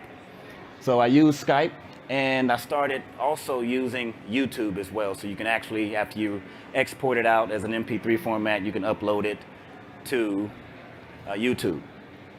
And having a catchy title and a topic for each episode is also very important, and making sure that you are able to, drive individuals to your website or your podcast, because once you submit to iTunes, which is like one of the top leading podcast platforms, is you have the capability of being ranked. And I'll share another story as well. So my very first review and comment on my website was a negative comment. Some guy created a profile and he said, yeah, you only get a one-sided review or response from this guy. Don't listen to this podcast. So I spent just a little bit of time really trying to figure out why, someone would come on and, make a remark like that. But I quickly bounced back and I created, 15, 20, 25 more podcast episodes. So I mentioned that just to tell you that you're definitely going to have your haters, right? They're always out there. And if you have one, that means that you're doing something right, okay? All right. Step 4, social media is definitely useful. And I use LinkedIn like a champ, okay? So I created a group called Backup and Recovery Professionals on LinkedIn, and I think I created it back in 2008, and it's over 20,000 professionals that's in that group right now. So that's another platform that I leverage to market my podcast. And you as well can create a group on LinkedIn or something similar of whatever your skills and abilities are, in order to kind of create an area that your peers can go to actually communicate with you as well. So that's another platform that I used on LinkedIn. And I think I have over, several thousand connections on LinkedIn as well. And I am guilty for connecting with people that I've never met before. So sorry about that, but I really like to connect with individuals, and building relationships, especially on LinkedIn, is a way that you can actually meet people in multiple different countries around the world. So I would connect with someone and use the personal invitation. And I would actually, say, hey, I'm starting a podcast. I would like to have you on the show. It would be great to connect with you. And I would send it. Maybe 90% of the time, no one responded, but that 10%, it was a quality connection that I could actually use to have someone on the podcast. Then we would exchange, mobile numbers, and then we would have exchange emails as well, and then start building a relationship from that perspective. Also, each episode ranges anywhere from 15 to 30 minutes. If you go over 30 minutes, then you kind of lose people's attention. So I try to keep it less than 30 minutes if possible, because it's kind of the sweet spot that I found. And the last and fifth thing that I like to do is to show you how to launch the podcast. And after you've created all of these things and you've gone through these steps, you've identified your audience, and you've got your equipment, you got your editing software, you're using Skype or whatever, you've submitted it to iTunes, and you're on social media. So now the final step is to just launch your podcast. I like to have at least 2 or 3. Some people like to have 5 or 10 different episodes already in the queue to release. But I guess I'm not doing as well on my my work-life balance, because I hadn't released an episode in over a month. So, forgive me for not doing that. I definitely will have one out next month as well. So just to kind of wrap things up, if you definitely feel that you need to get out and network with individuals, podcasting and building relationships by creating a podcast is definitely a way that you can have friends all around the world. And I have CEOs and CIOs, in my contact list, and I texted a CEO a couple of weeks ago, and he responded back, "Hey, Demetrius, how are you? I hope you're doing well." And we kind of exchanged dialogue about, VMworld. He thought he was coming, but he was unable to come. But, just really connecting with individuals that can actually act as a mentor or as even a friend. So it's definitely a way to get your message out there worldwide. And that's building relationships the podcast way. I'm on Twitter at @DMalbro, and the website for the podcast is Data Protection Gumbo. Thank you very much. Any questions? So, why are we intrigued by superheroes or individuals that appear to have superhuman abilities? I mean, we spend millions of dollars flocking to movie theaters, and actually flocking to movie theaters and purchasing memorabilia, coffee mugs, t-shirts, and even action figures for our kids. But one thing that I'm here to do for you is to change your perception. And the perception of yourself and the perception of how you view others. So let's do a quick perception test. Everyone ready? All right. Look, it's a bird, it's a plane, it's Superman, right? But on May the 27th, 1995, Christopher Reeve suffered a traumatic accident. He was thrown from his horse during an equestrian competition, and he was forever left as quadriplegic. However, there was a fantastic quote that he had, and that he was an ordinary individual who had to find the strength in order to persevere and endure in the midst of his overwhelming obstacles. So from that day on, we all viewed Christopher Reeve as being an ordinary individual, and our perception of who he was forever changed. Now, what's your perception of backups? It's not that good, right? Or maybe it wasn't that good. But I'm here to give you a formula that your perception of backups coupled with the right technology, will catapult you to being the hero of your environment. Now, a quick story about myself. My name is Demetrius Malbro, and of course, I work for Rubrik, and I'm a technical marketing engineer. But before that, in the early 2000s, I was a backup consultant. So I traveled all around the United States, implementing backup software and hardware. And one day, Larry the sales guy called me, and he said, Demetrius, I want to give you your next assignment.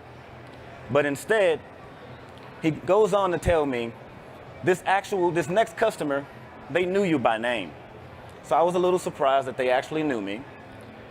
And then, this last statement before he hung up the phone, he said, it's like you're becoming the Michael Jordan of backups. So I really appreciated that comment, and it got me to perceive myself as a backup administrator and a backup consultant a little differently. So on the plane ride home, I began to analyze my skills and my abilities. And what I did was I took all of the skills of a backup administrator and I categorized them into 3 buckets. The first bucket is the build bucket. Now this is, as a consultant, this is where you actually go in and you rack and you stack, assign IP addresses, you do all the planning and the configuration. You set up the backup schedules. You spend a lot of time here. But my days as a backup administrator, I spent a lot of time in the monitor category. So just monitoring all the backup jobs, the failures, everything that goes with managing a backup environment. There was a lot of pain here, right? And here's the secret. I did promise a secret. The secret is that every backup administrator at one point in their career will tell their spouse or significant other, you know what? I'm quitting tomorrow. Or I can't do this anymore. Or maybe I want to get out of the industry altogether. I know I did that, but I'm still here, right? So the last category is maintenance. This is where you spend all of your time. It's very time consuming. There's a lot of complexity here. So maintaining all of your storage, all of your backup servers, maybe even your tape libraries. It's very painful, very stressful. And I remember spending a lot of time in this category. So complexity is very real. And as a backup administrator, you see this every day. But what if I told you that all of the components that you see here, especially the ones that have a red X on them, I can get rid of those components for you in a simple scale-out cloud data management fabric. But is your current backup technology making you look like the villain in your backup environment or your IT organization? Could very well be true. So what if you have a database crash and you can't recover for some strange reason? You may very well be viewed as Eric Killmonger, right? The enemy of Black Panther. What if you want to pull something from the cloud, but you got to pull the entire image back? You just need one file, but you have to pull back the entire thing. You could very well be viewed as Mandarin. You guys know who he is? From Iron Man, right? But most importantly, ransomware is running wild today, right? What if there's a ransomware attack in your environment, laying redundant for months, and all of a sudden, 10,000 or 100,000 files are encrypted? You're called upon as the backup administrator, and guess what? You can't recover. So you will definitely be the joke or the joker of your environment. So with the right technology that will allow you the scalability and automation that you need, you can be viewed too as Black Panther, right? Scale out architecture, giving you a global namespace and a distributed file system. One that is self-healing, in case there's a resilient node failure or multiple disk failures. It keeps on running. And something that's API driven with automation. Every click in the UI is an API call. Something or the right technology to give you hybrid cloud mobility with the ability to move data from on-premises to off-site or store that data in the cloud, and able to move that data from location to location. One that gives you a cloud out functionality, allowing you the ability to archive data off to a cloud storage repository. One that gives you a cloud on capability, that allows you the ability to launch apps for DR in the cloud, or move apps from cloud to cloud. Most importantly, the right technology will provide you with security and immutability, giving you end-to-end encryption of your data at rest and also in flight. One that allows you to not only detect ransomware through a machine learning functionality, but to analyze that data and allow you to recover quickly. One that gives you a role-based access control or multi-tenancy to separate, let's say, your SQL database administrators from their virtual machines. They only have access to that. That capability will be able to give you that logical separation that you need. So that right technology is Rubrik. And being able to free your applications and to free your data from the underlying infrastructure. So think being able to send your data that's on premises out to the cloud, any public cloud, AWS, Azure, or Google Cloud. One that allows you the capability to not only back up, but to archive out for disaster recovery purposes, and to also give you a Google-like search functionality with an HTML5 interface. That technology, ladies and gentlemen, that will change your perception forever of backup and recovery is Rubrik. Thank you for your time.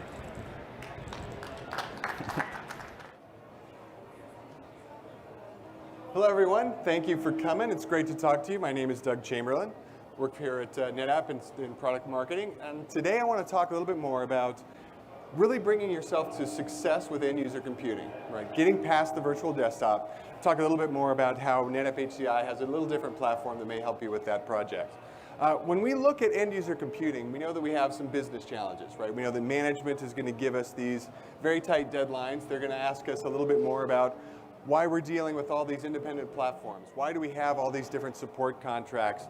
All the complexity that's involved with actually delivering to what management is trying to do, right? They're trying to look at how they can add more, what they can do to actually bring more to the business and actually have all the applications that the end user needs right next to all the virtual desktops. But certainly there's some challenges there from a technology standpoint as well. So not only do we have these management challenges that we're trying to resolve, we also have these technology changes. We know that as we're trying to add a new application to our existing desktop environment, that can be very tricky. A lot of re-architecture may be involved. I know that I've tuned my pods to work for a certain type of desktop. Now you're asking me to add another type of desktop, or a database, or an application. There's a lot of re-architecture that we may need to have to deal with that is time-consuming and difficult. And we also know that as we're adding these new workloads, if we add them to existing platforms, sometimes there's a great deal of resource contention. And so now we have to worry about these new workloads consuming existing resources. What happens when I have this going on? I know the management is really excited about us being much more fluid, much more agile, really delivering better environment for our end users, but it gets very difficult from our side as technologists to keep up with that. At NetApp, one of the things that we've seen over the years working with virtual environments is that storage is often one of the big complexities that keeps us from being able to move forward. So what we want to talk about a little bit more today is what's going on and how what we've done at NetApp with NetApp HCI really does give you that operational simplicity that you need to be able to stay ahead of those projects, to be able to scale and keep up with the new things that are going on, to be able to respond to your end users, and more importantly, to make sure that those performance issues that you may have as you're growing your environment, as you're adding new desktops, as you're adding databases, those homegrown applications, to be able to make sure that the performance is predictable across all those new applications as well. So stepping back a little bit, let's talk about what we're doing, right? I mean, we're trying to get to a much more of a private cloud-like experience, not only for our users, but for us as well as managers, to be able to actually have a system that will scale with us very easily. As management asks us to do new projects, we want to be able to grow that platform, easily scale out. With NetApp HCI, what we do uniquely is actually scale, compute, and storage independently. Because I think we know as we're adding desktops, we don't need a lot more storage because we're doing link clones, or we're doing something that really doesn't require much more than a lot more computing power. But then there's new applications or new databases that we add that are going to give us more data, and we need to be able to just expand our storage. With NetApp HCI, we've designed it to be able to scale non-disruptively in either one of those dimensions. It gives you more flexibility to better respond to exactly how you're going to grow this end-user computing environment, supporting more and more workloads. And one of the challenges we know with doing this is, how are we going to grow at the storage layer as well as the compute layer? Right? We've been doing this in VMware for years as far as being able to add new compute to our existing environment, but the storage sometimes gets to be complex. And with NetApp HCI, we remove that complexity, scale out very similarly. When we're adding new nodes in the storage side, we're growing that pool of availability that we take from. Just like we would at the compute layer, we're going to do the same at the storage layer, which really gives us some great opportunities to be able to grow and to grow easily, right? We're trying to eliminate that complexity. When management asks us to do something, we're trying to be able to respond quickly. By growing a single pool of storage, it does help us on the storage side to be able to do that. Now, the other thing that we know that's a huge challenge with end-user computing, and especially around doing virtual desktops next to things like databases, is at some point in time we're going to have a boot storm, and that may overtake a lot of the available resources, right? There's never a DBA that likes to know that a desktop is going to run next to their database, right? My database has to be up, it cannot go down, I'm not expecting it to go down. You've put desktops next to it, and all of a sudden, everybody turns up for work and my database starts going downhill. My other applications start going downhill, and that means trouble tickets for you, right? The DBA starts calling you, the end user starts calling you, right? Applications aren't being responsive. What's going on? That's not something that is going to help you be successful building out an end user compute environment with mixed workloads.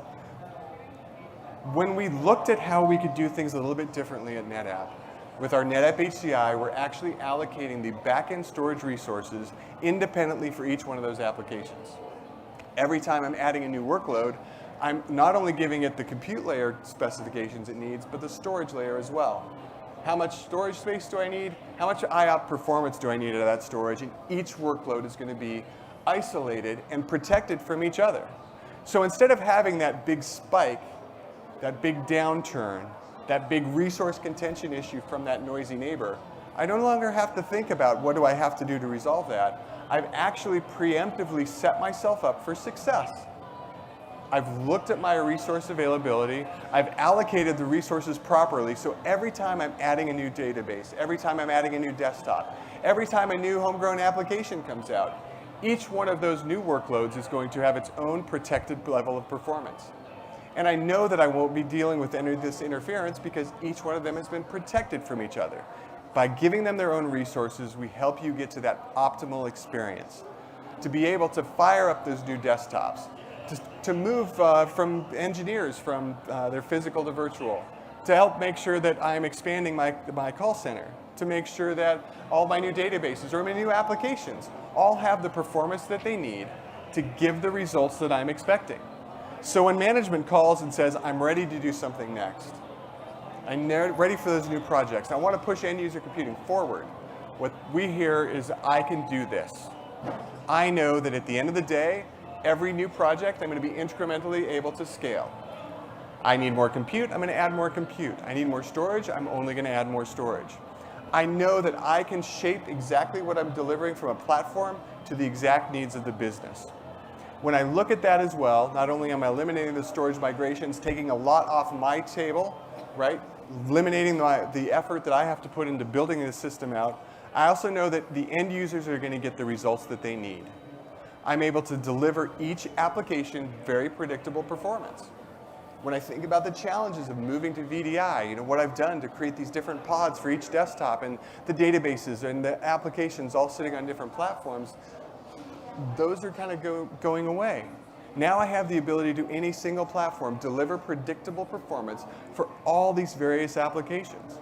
Each workload will work as expected, as predicted, exactly what we need, and anytime I want to make those changes, I can, because I'm doing it on a single platform, all of these features are going to be accessible through all of my VMware tools. I just go right into where I'm comfortable, whether I'm going all the way through vRealize operations, I'm using Log Insight, I can use those tools to be predictable, to be ahead of myself, or I just go into vSphere and provision what I need. So all this means that we can do something different for this move from VDI to end user computing. When we're trying to add more desktops, we're trying to add applications and databases, I now have a platform that has been designed to grow with me, eliminating some of the headaches that we've had in the past, trying to actually address the needs of this end user computing initiative.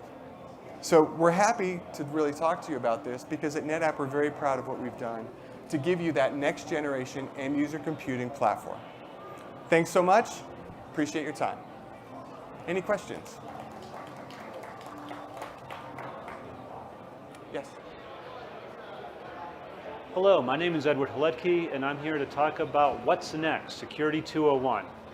So this starts when you've already applied the security configuration guide from VMware. What do you do next? Anybody?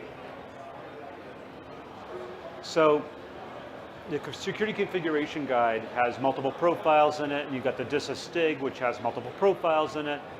You apply those, and now we got to figure out what we're going to do next. So what we know is that we have bounded all our management in hypervisors. That's what the configuration guide in Security 101 does. We have our ESXi surrounded by our management. We have our security controls between everything, and then we have our workloads. This is just pretty standard 101 stuff. This is what we know. We have all our security controls.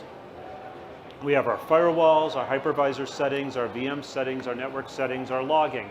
Again, that's all from the configuration guide. We want to log to some place so we can look at the logs. So what do we do with our logs? Well, that's a big question. So where do we go? We're going to have to take all these things and somehow come up with some sort of assessment or score to say, how well did we do them, right? That's the first step. Because I can apply the configuration guide completely wrong. I could apply a patch, some of it could go away. Now I need to figure out what changed, assess the environment. So that's the next step.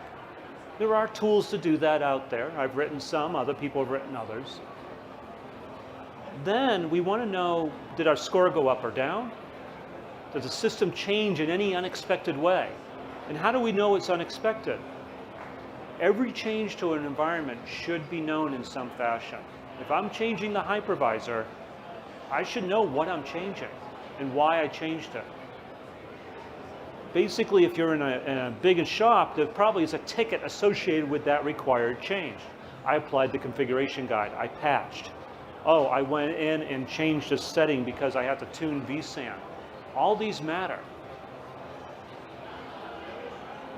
Basically, we need to know what drifted. What's the configuration drift? Hypervisors in our virtual environments, they don't stay static. They're constantly changing. We are either doing it ourselves, some tool may be doing it for us, or I may be patching, or just naturally over time.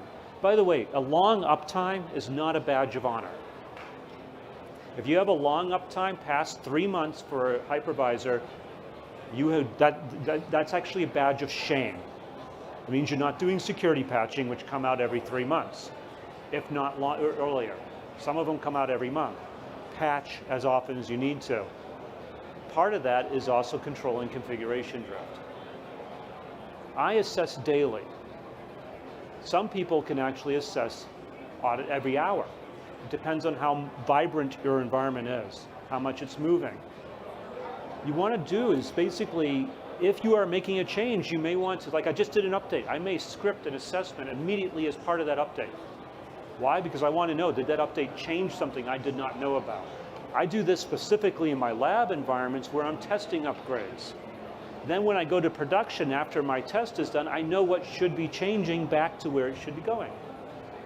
That assessment helps. Even then, I may make a bunch of changes because I have to, and I may automate that. I still want to assess to make sure I did it right.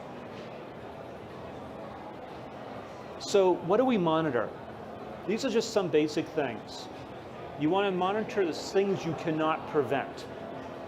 So in a virtual environment, if I use something like a high trust tool or other type of security broker, I can prevent some things from happening. Inside of vCenter, I can use role-based access controls to prevent things from happening. Only certain users can change network settings, for example, or certain users can manage the cluster. That is important. That prevents bad things from happening, prevents changes from happening that shouldn't be there before. I can also monitor for those things I can't prevent. For example, it's almost impossible to prevent a hot add of one disk to another virtual machine. If you give me the right to create a disk, I generally have the right to add a disk.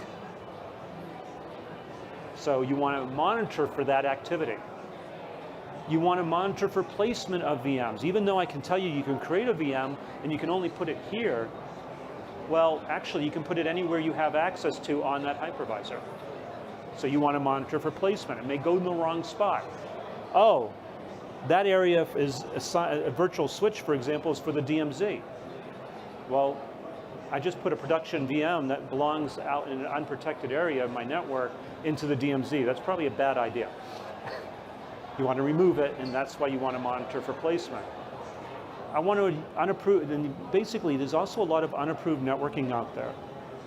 I may have a promiscuous mode port group because some security tool requires that, or some other tool requires that, maybe an SDN or any numbers. Actually, a number of SDNs require that. Putting a normal workload on there is a really bad idea, because then it inherits all that promiscuous mode capability and can attack your environment.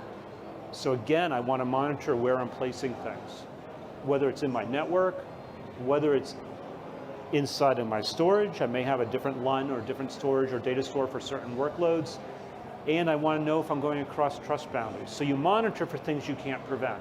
You also monitor those preventions so you can find out who did what, when, where, and how, and who was blocked from doing something.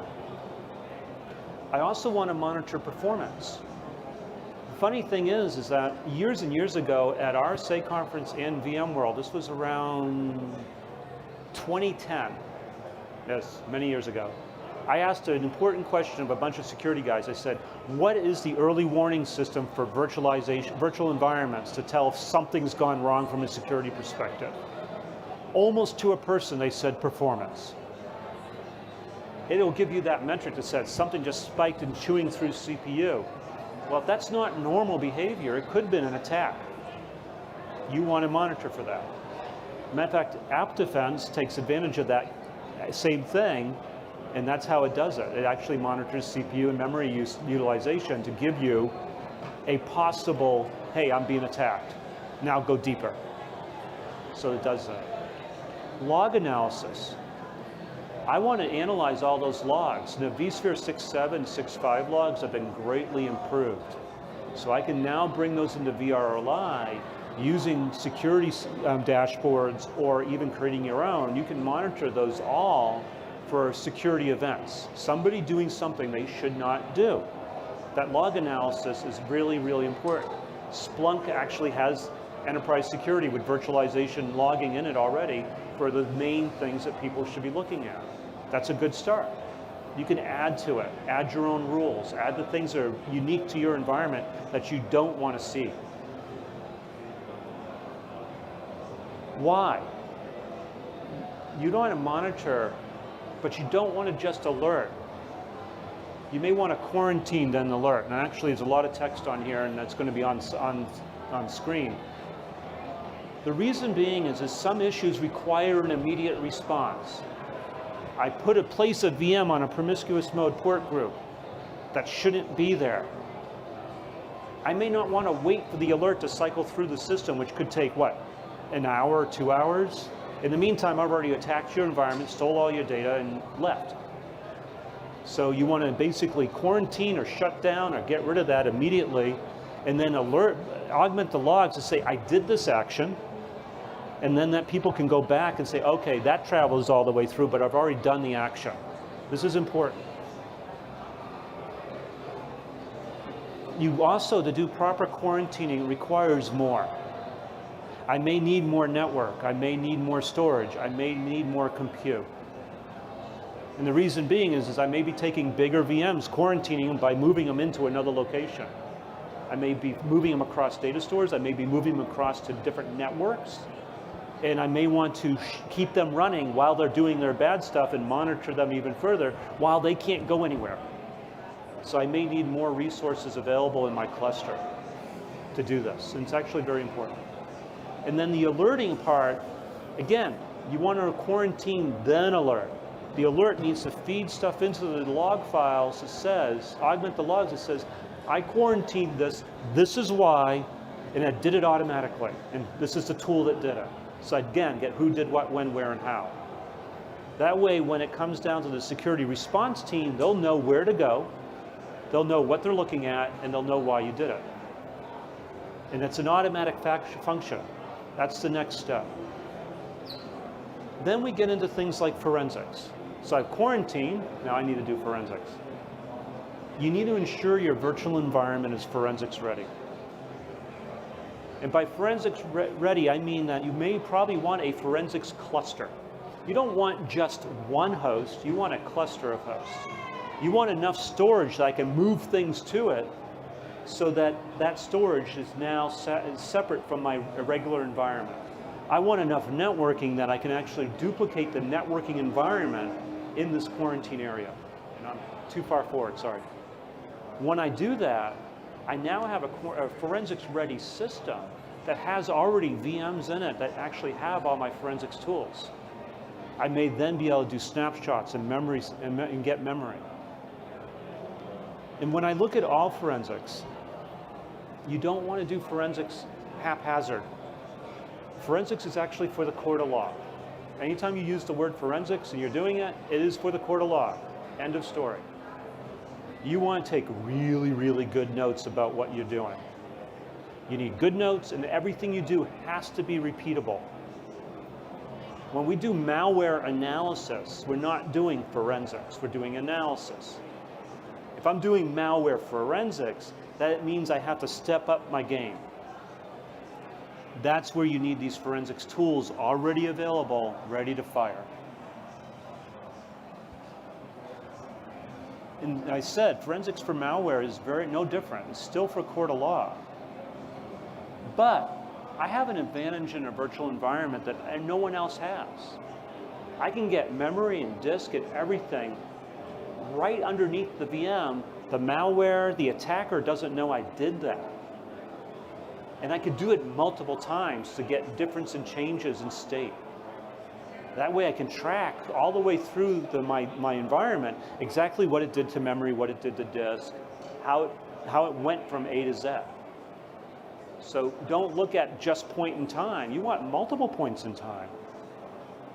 So do you have enough storage to get multiple points in time? How do you handle VMs that were encrypted? VM encryption disables the getting of memory through a snapshot. It doesn't allow you to drop memory anymore. So that memory file is gone. It's not encrypted, it just can't happen. So you have to now find another tool to get memory if you have encrypted VMs. Forensics ready is like an end game. This is really where I would love all our environments to go, is to have a forensics ready cluster. This is really pushing the envelope on most people. But it really means you need more capability. You need to really think outside the box on what you want to do. Okay? So that's actually all I really wanted. Today, it's really, when we start talking about Forensics 201, it's really just the beginning. We've done the basics. Now we've got the beginning of our where we want to go next. And where we want to go next, we want to assess, get a score, we want to do logging, and we want logging and monitoring. That monitoring is really important. You want to monitor for the things you cannot prevent first. Then you want to monitor to ensure the prevention worked right. Because that could change, right?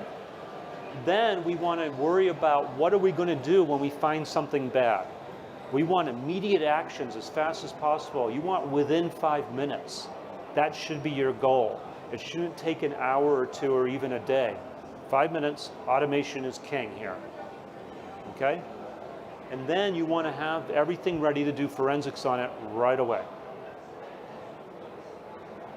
And that is it. That's where we're going. That's Security 201. I know I gave a few ideas here, I hope, but I'm open to questions. Any?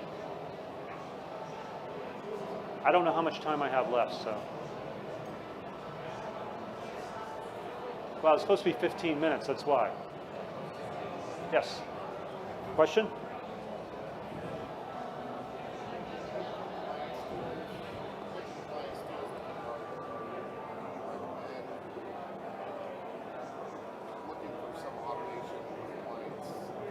Okay. So the question was, what compliance tools do I recommend? Well, that actually is going to depend on the regulatory compliance you need to meet. FISMA. That one's a tough one, actually. There's not much out there. HITRUST does some things in that arena. I know that vRealize Operations has some capabilities that are not complete. I know there's some other third parties that are small that have done some things in that area. Most of that's process related though, and that's the problem. Process is hard to track. That's why you want tooling and monitoring to make sure you take the logs and make sure it's following your process. That's going to be the important part.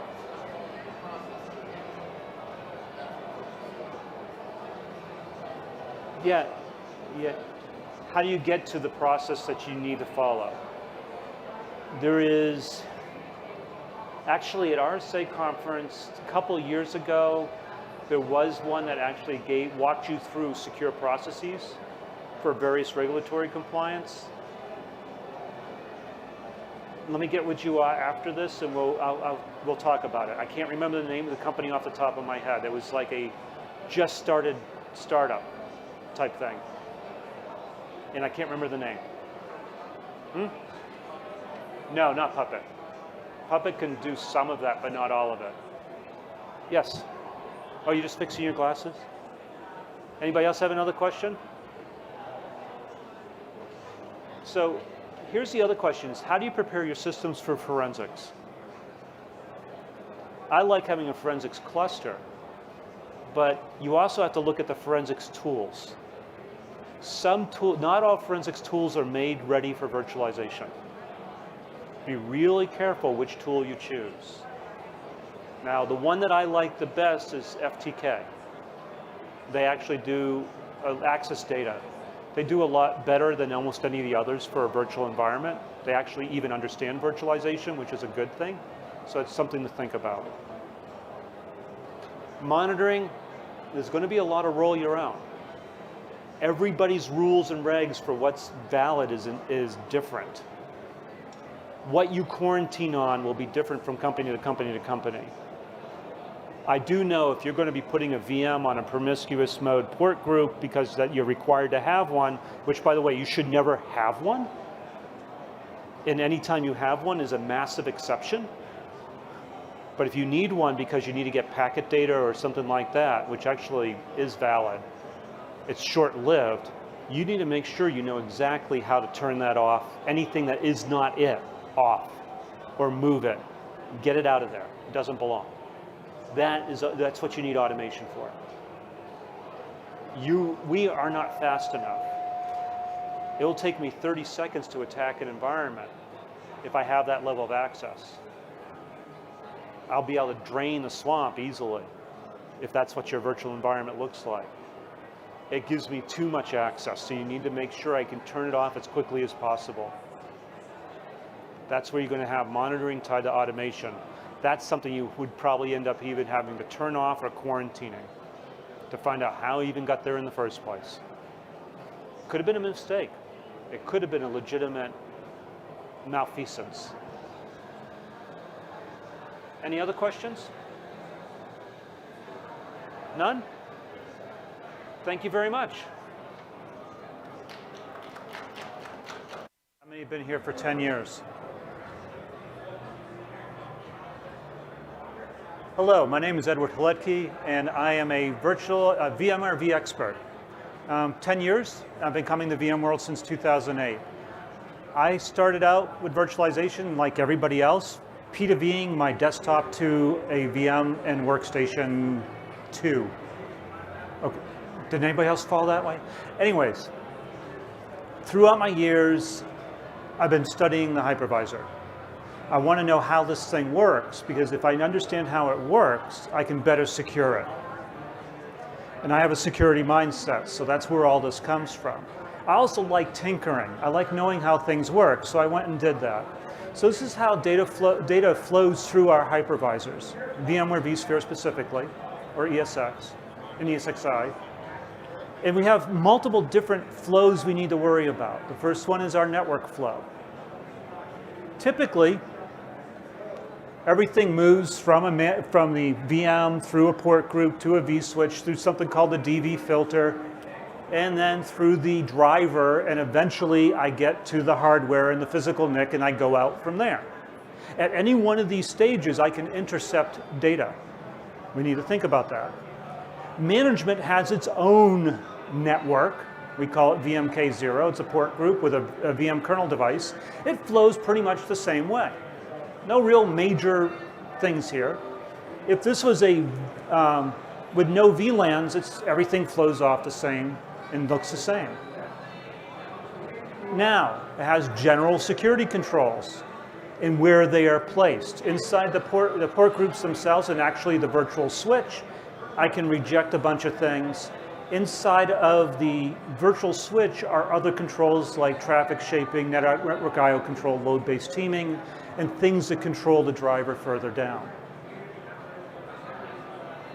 If I'm going VM to VM without changing a VLAN, or if they're on the same VLAN or the same port group, the traffic actually, as you notice, never leaves the hypervisor if the VM is on the same hypervisor. If it's on a different hypervisor, believe me, it leaves. If I have no VLAN or the same VLAN but a different port group, this is important. It still treats it as doing the same thing. I didn't give it a different VLAN. I'm using the same control. It actually never leaves the virtual switch either. Again, unless I'm going to a different hypervisor. If I'm going to a different VLAN or a different network with a different physical adapter, I'm actually going to be leaving the hypervisor. Everything's done at the physical switch. It goes right through the virtual switch layer and directly to the physical switch, and it gets routed up there.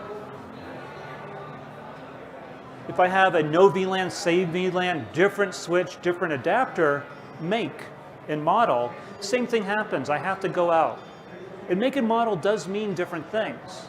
So if I have an Intel NIC and I have a Cisco NIC, I'm definitely going to have to plumb those very differently. Why? Because they plumb to different virtual switches. Different virtual switches means I have to go somewhere else to route between them, or put something between them to route between them, like another VM. Again, I'm going in and out, and management does its own same thing. Now, here's the thing. Routing between things that are in the different hosts is only capable if the top of rack or further up is allowing you to do that route. So if I actually deny it in the virtual switch to route between two VLANs, I mean the physical switch to route between two VLANs, all the way up, you're never going to be able to do it. That's just the way it is. But if I have them routing to each other, then I can actually traverse these networks and I actually enter the physical world. Again, VM to VM, different VLAN, different vSwitch, same type of thing. I'm going in and out. I'm actually leaving the hypervisor at this point. This is considered east-west traffic. This is if I'm having different VLANs, but different network connectivity. Like, for example, one of these networks on the left, let's say, is my VDI network, and I don't want my normal server network on the right to talk to it. Well, they can talk only if the connectivity exists in the physical network. If that one of these was a DMZ, for example, a DMZ network, that physical connectivity probably won't exist. But I hope it wouldn't.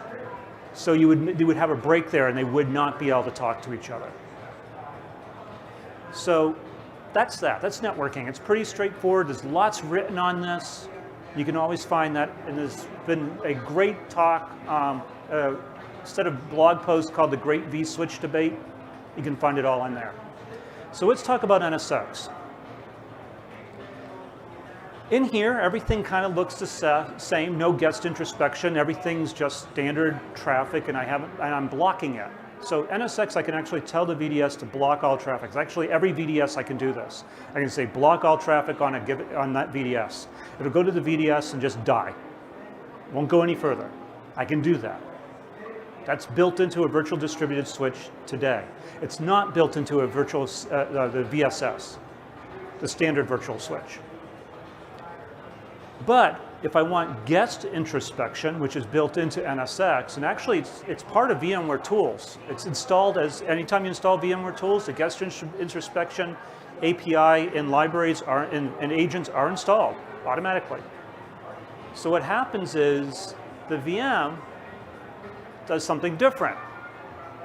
It goes and says, okay, I'm going to go to VMCI, which is going to the hypervisor kernel, and then I'm going to go to the guest introspection driver, and that driver is going to say, oh, I got to go to this local vSwitch that NSX created for me to go to this local port group to get to the per host service VM that does the introspection. Notice it's actually from the VM, not traversing a network. It's traversing VMCI, which is an internal construct. This is how a lot of the antivirus tools get plugged into NSX. This is actually EPSec version 2. There was EPSec version 1. Endpoint Security version 1 did it slightly differently. But this is what we're working on now. Now we get to NetX. Does anybody know what NetX is?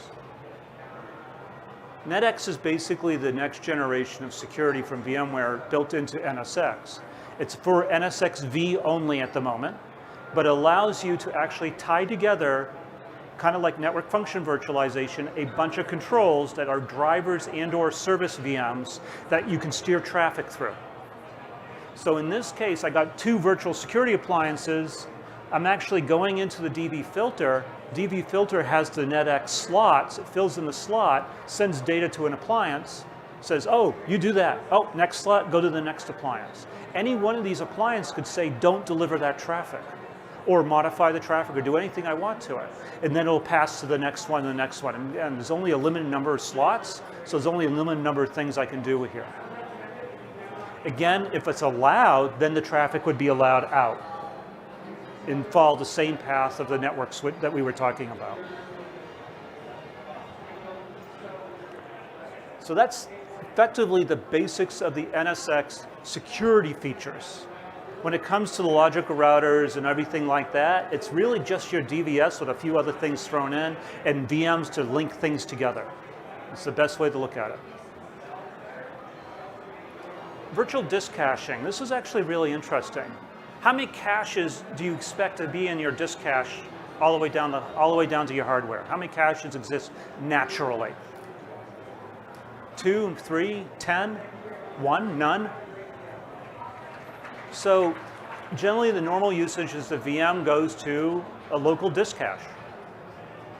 One way, there's always a cache on there. Another path would be going to the cache at the remote disk. Every disk has a cache in it. So we got to think about that. All data at the cached within an array or within inside of the hypervisor hardware is actually always cached. I can cache in the array at the disk, but I also cache at the array itself. All arrays have caching, believe me. So I got multiple paths here. Anything above that is uncached. Now, I can actually cache in the HBA. All host bus adapters, all SCSI devices have caches built into them for the exact same reason. So now I'm caching in multiple layers. Again, anything above that is uncached. So this is, sorry, yes. So this is actually a different one. Let's talk about IP storage. We talked about fiber channel, now let's talk about IP. Same thing. I have caching in every array. If I have an iSCSI server, believe me, there's a cache there. And again, I have to worry about where things are happening. So some other controls, multipath protocols, storage IO controls, all happen roughly at the driver layer. Anything above that is uncached. So what happens